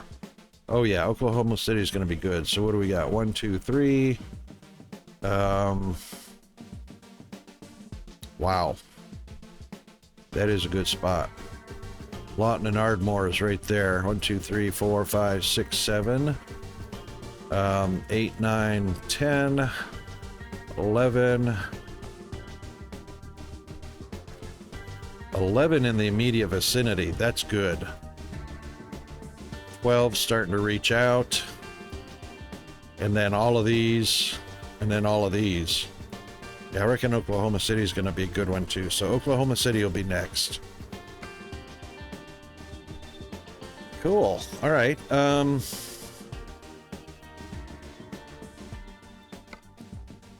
Job market. What are we looking at? Ooh. Ooh, too bad that is so far away.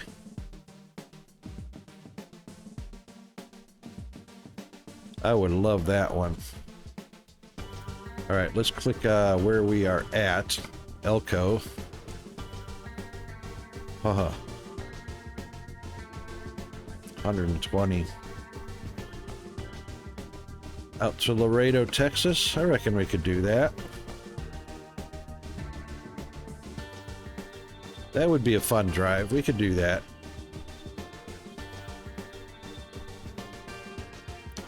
Of course, this one's...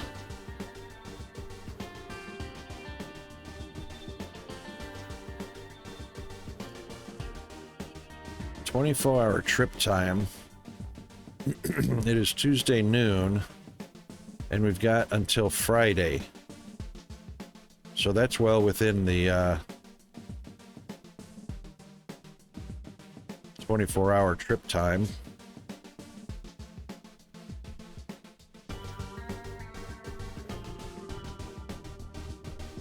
And it's a better, it's 79 per mile versus 72 per mile. I think we'll take this one. I think we'll do that one.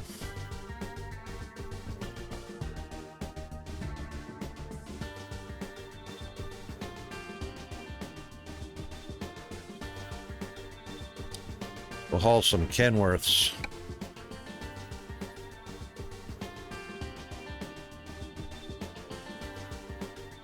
Oh yeah, we're 100%. We're 100% capable. Ready to roll. Ready to roll. Oh, we're rolling already. Heh.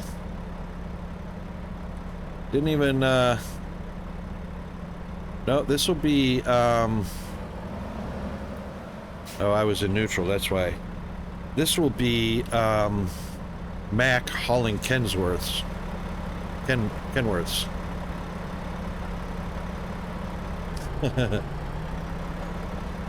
If we can make this corner, which I believe we can.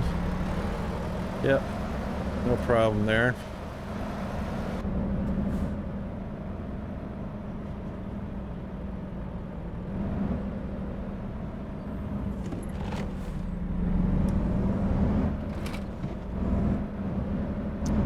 So we'll have to have a little bit of a rest Get ready schedule. to turn left. And I don't think we'll have to top up Turn any. left. While we're waiting for our turn signal, we'll just take a look at the map here real quick. And yep, there's a rest right over there where we're going to pick up at. So that's perfect. And we've got time to do it in as well. Watch it, buddy.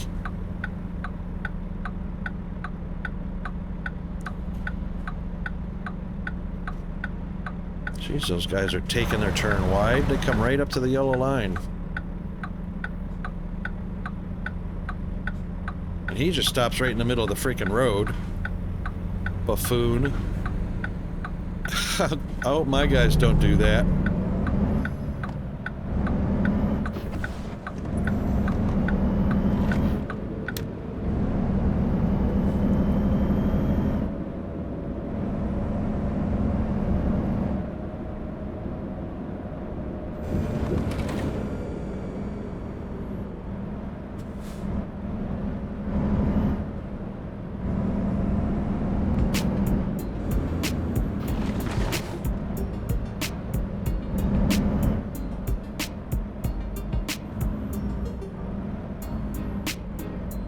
You could have made that yellow light.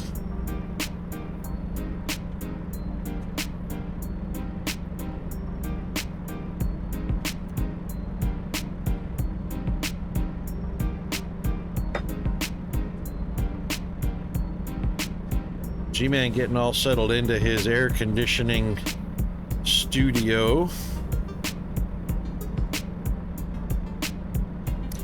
And I cannot wait to hear what the outcome of the Unity project Keep left. is. And then turn left. Turn left.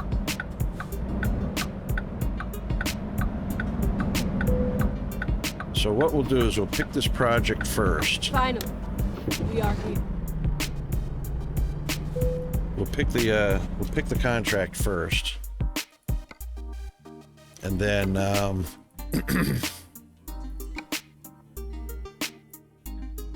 Let's do this. we'll take the contract, and then we'll head over before picking up the load. Since we've got a, what was it, a 51-hour? Oh, it's got 72 hours on a 24-hour job. So very definitely we can pop over here and get some much needed rest.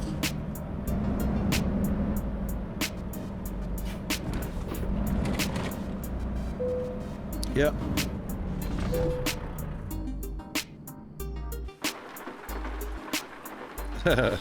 You say it every day, lazy drivers?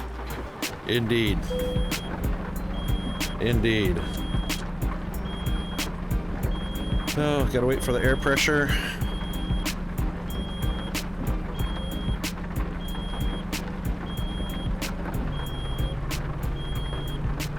Oh, it'll let us drive on until we get air pressure. There we go, got air pressure. Maintenance, yeah, I think we've got 4%, so we'll take care of that as well. Boy, what a great spot this is. Drive safe. No, no, no. 9% on the wear.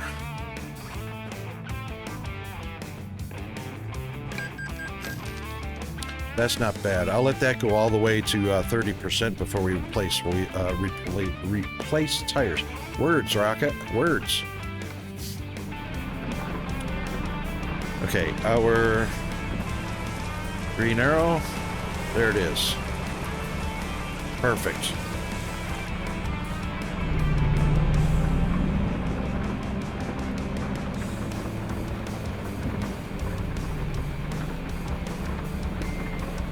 Perfecto. Now, Bo, you said this is, we've already done one hitch up without the automatic. So we'll see how this one goes. Should be okay, though. We did okay in last hitch up.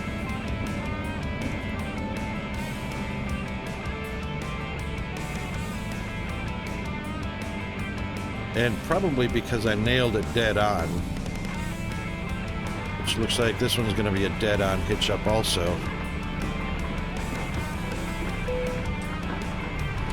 Time to hit the road. Was I wrong? Was I right? Or was I right? Was I right? Was I right? Am I right? Am I right? What was that show? That was Groundhog Day. Am I right? Am I right? Am I right? Ned Ryerson. Yeah, I bet you everybody remembers Ned Ryerson.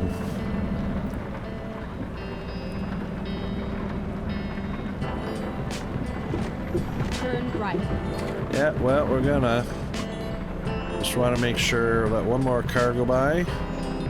Oh, look at the lightning in the background. Oh, that's so cool.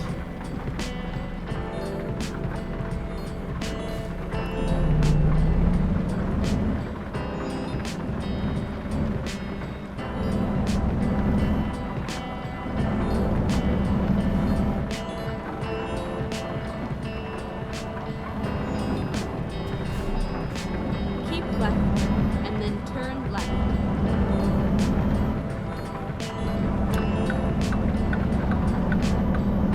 Turn left.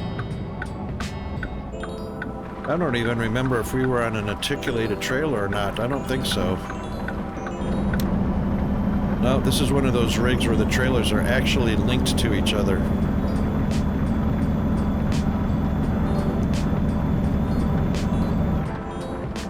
Or the tractors are linked to each other. So we're actually using the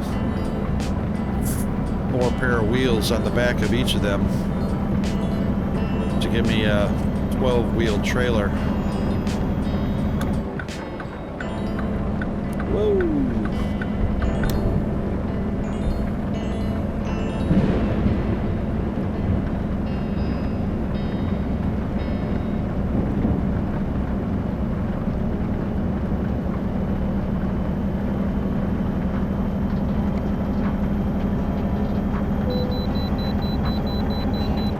Are they? I might do more of them.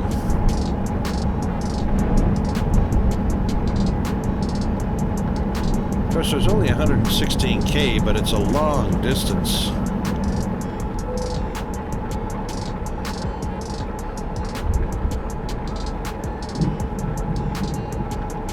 I don't see a scale ahead. Oh, I got that message after I passed the scales. Unless there's still one ahead. Oh, I passed it. Oh well. Rocket derped out on that one. That's what the beeping was. The scales were right there. The message just came up really late. Man, that is great visual effects. How cool is that?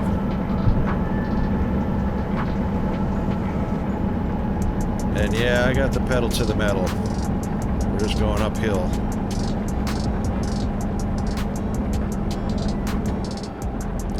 You would think it would, there we go. I had to pump the accelerator to get it to shift, downshift.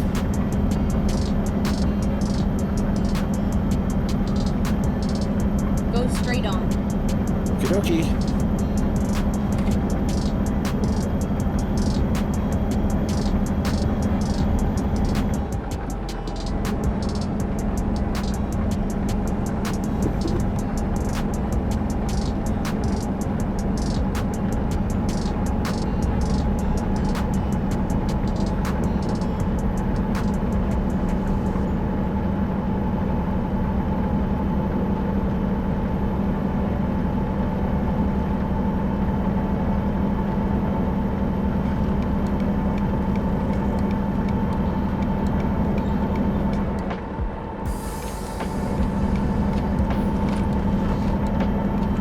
Oh, it turns out some of this farm equipment is good money too.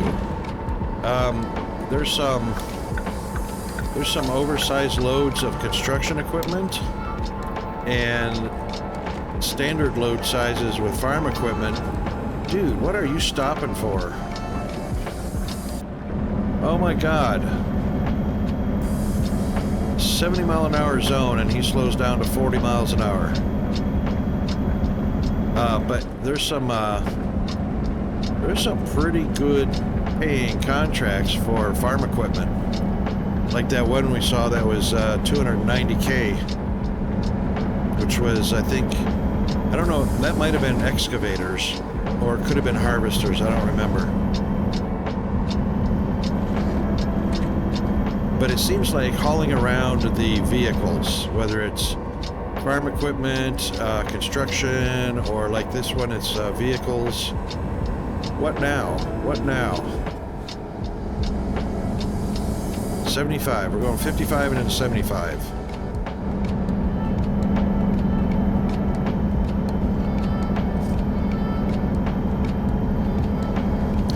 I think the game does this just to screw with the player.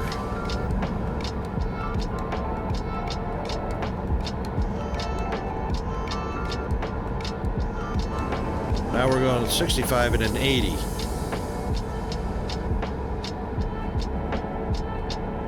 We're going 60 and an 80.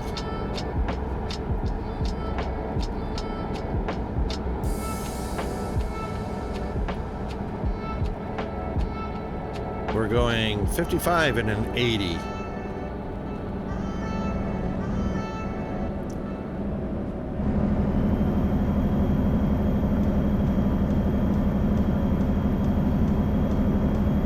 What a bunch of AI assholes.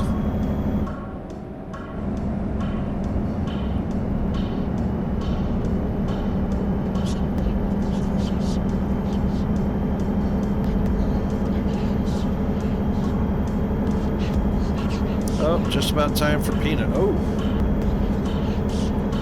we're gonna actually have to do a save en route here because we're actually coming up on the end of the stream.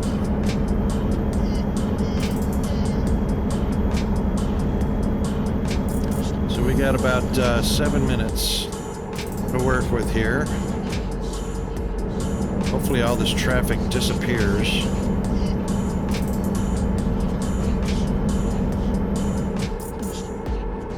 Yeah, distance is king, indeed. And these AIs are not. Now this lane's gonna slow down.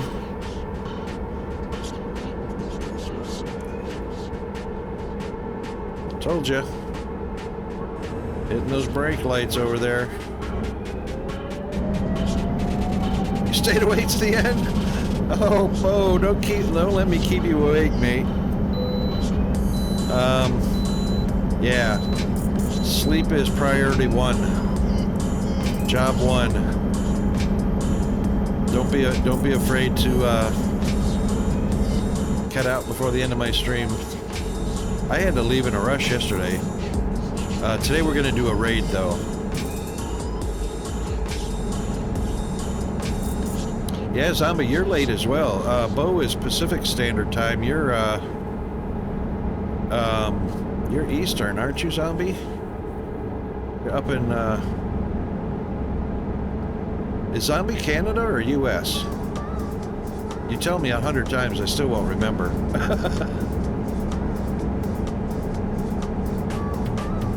Canada. Right. Mountain time. Yeah, so you and Bo are only an hour difference. Love the Great White North. Doug and Bob McKenzie. Love those guys. Look at this. We're going to slam on our brakes right here. Because all the AIs are slowing down for the single lane.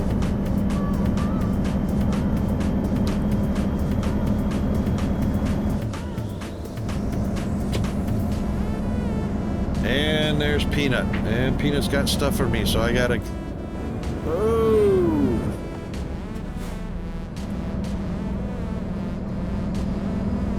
Road work. I got it to the floor. It's accelerating as fast as we can go.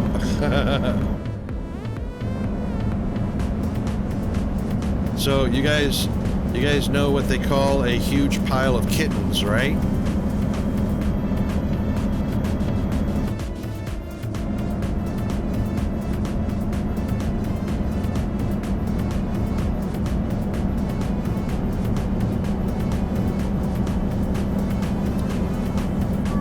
A huge pile of kittens is called a meowton.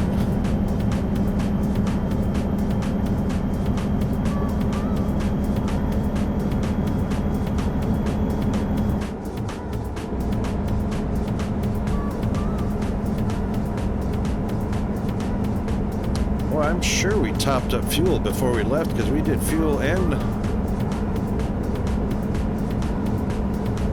rest cycle, and we've already lost half our fuel? No way.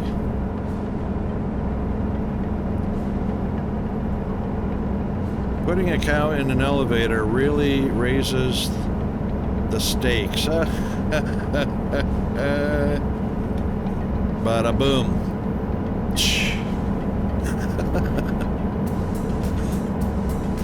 Killing me, zombie. It's a good dad joke, though.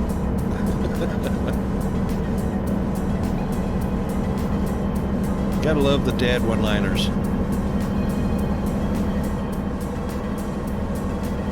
So I'm hoping there's gonna be a nice stretch of straight road here coming up.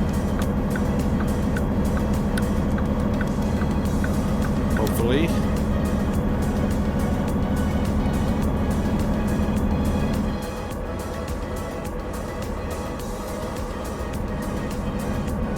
Should be momentarily.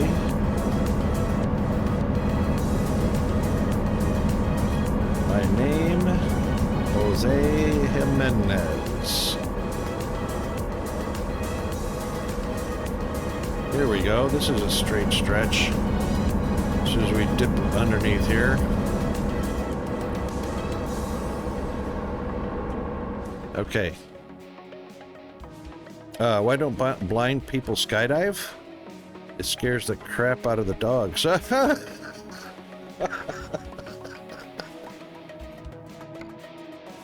love that one. Bo, that's a winner. That is a winner.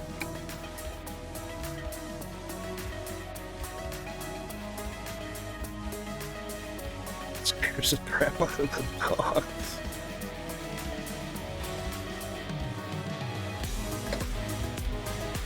That's I think that's an oldie but goodie, but that's a good one. I gotta remember that one.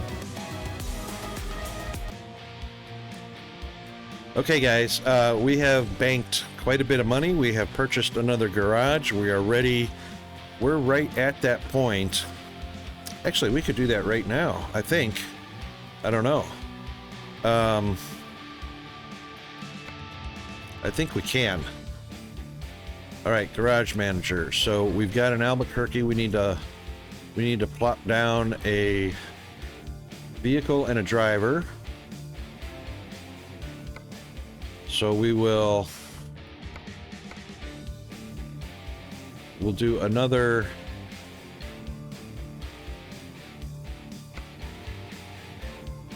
Let's see.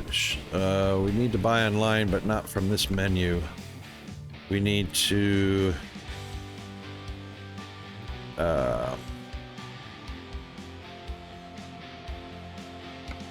let's see. I haven't ever looked at the used trucks. Let's take a look at used trucks and see if we can find a Mack in here. I see Peterbilt, Freightliners, Internationals, Volvos, Western Star, Kenworth, and Mack Anthem 70-inch sleeper.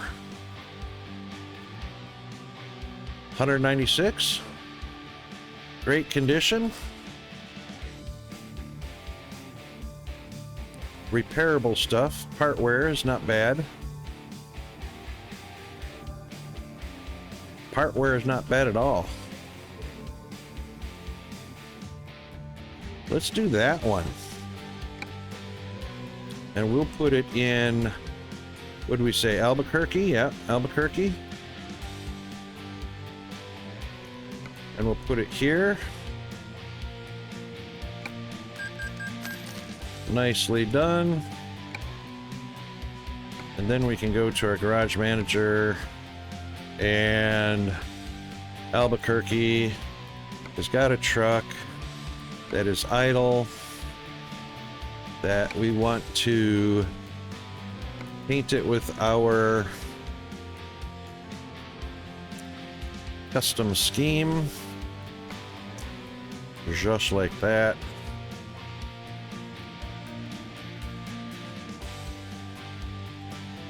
Excellent. Boy, that is a nice, and we saved money too, because I think buying these out like what we were doing, Bo, would have run me, I think, 202 or something like that.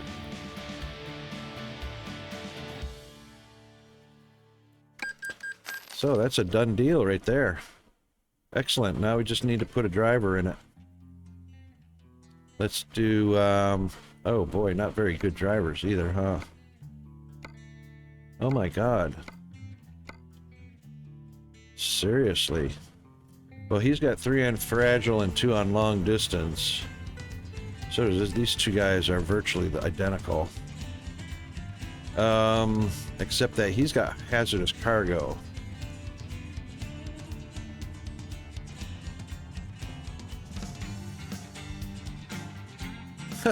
Paint the truck and hire a driver.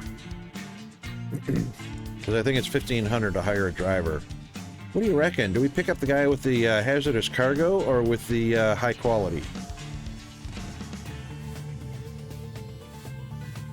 Or does it matter?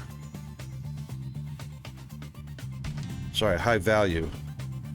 High value or hazardous?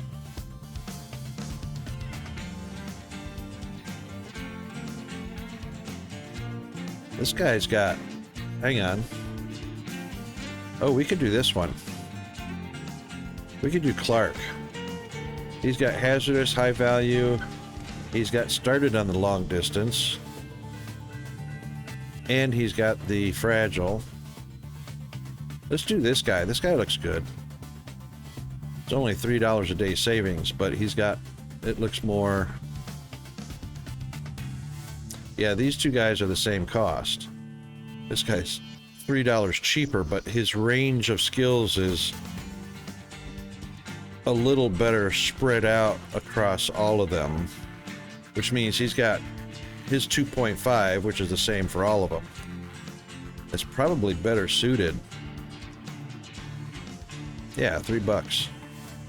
But I'm just taking a look at the fact that he's ticked off at least one in every category.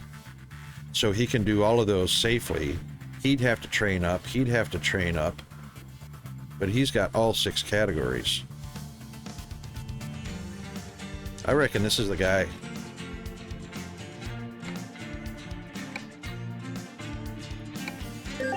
He's the one. All right, he can get driving now.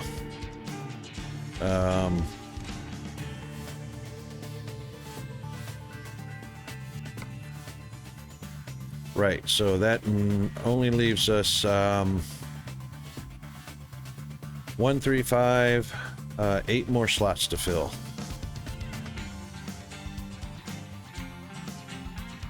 Awesome. That's getting going. Fresno's doing 100%. Las Vegas is doing 5%. That's mostly because of me, though. So I'm running $41,000 a day. The other guys are only running $2,000 to $9,000 a day.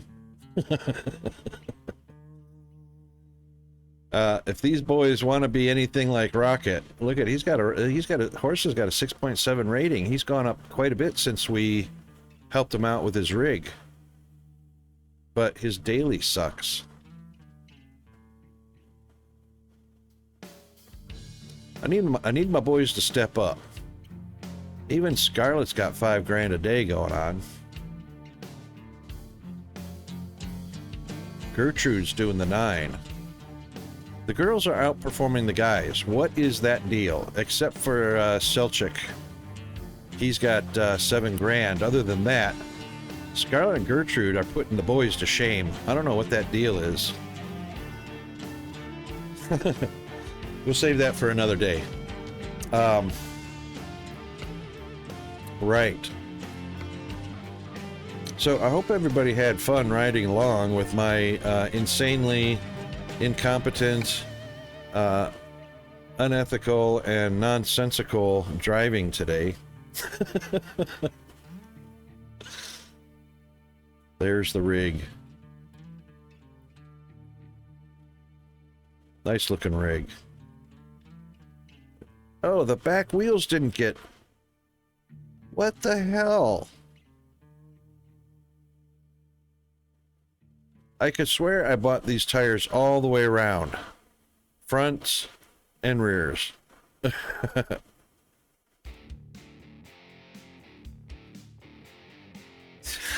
That's the way, Bo. That's the way. Well, you know what? I'm providing them with the cream of the crop. They better all step up. Gertrude and Scarlett have no problem. But the boys need to step up. Step up or risk being stepped out.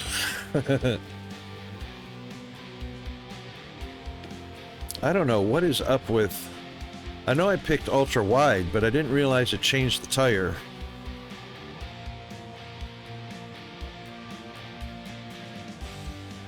Well, you know what? That's a unique combination.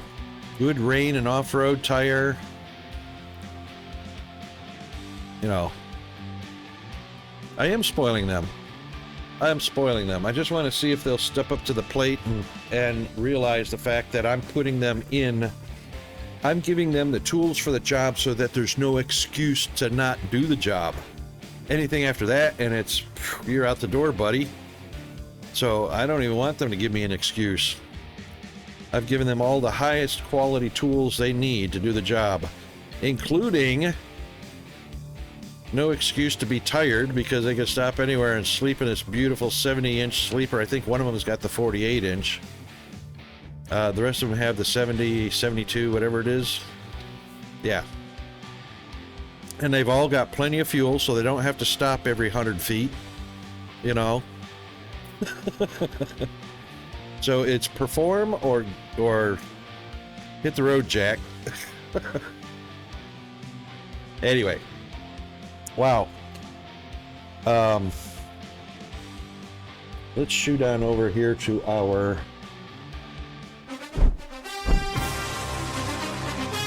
chat page. And there we go. Wow, you guys have been a lot of fun today. Holy moly. Yet, you know, so far this week, you guys have really made my stream what it is. You know, Bo, Zombie, G-Man, Darius, King Cam, King Elvis, King of Rake and Roll, Jack, and oh my gosh, all you guys have been just absolutely far out, man. Fabulous. Oh shoot, we're coming up on the end of a stream too, so you know what, we're going to raid before we actually hit the commercial break. How about that? So here's the rating tools. We'll get that taken care of first, and while you guys are doing the cut and paste or copy and paste, highlight and copy, I'll find who we're going to raid. And I have a feeling G-Man is probably going to get in stream since he's home early into the air conditioning and probably want to get his Unity rack rocking and rolling. Let's see who's on. Oh, El Widow. El Widow threw us a raid the other day. Do you guys want to go raid El Widow? Let's go raid El Widow before the commercial break hits. All right, I'll get that set up while we go over to the credit screen. Everybody, thanks for all you have done and all you have been doing for me. It's really awesome. It will be on schedule tomorrow. And this is the thank yous for everybody. That should scroll through at the right time, the right way, hopefully.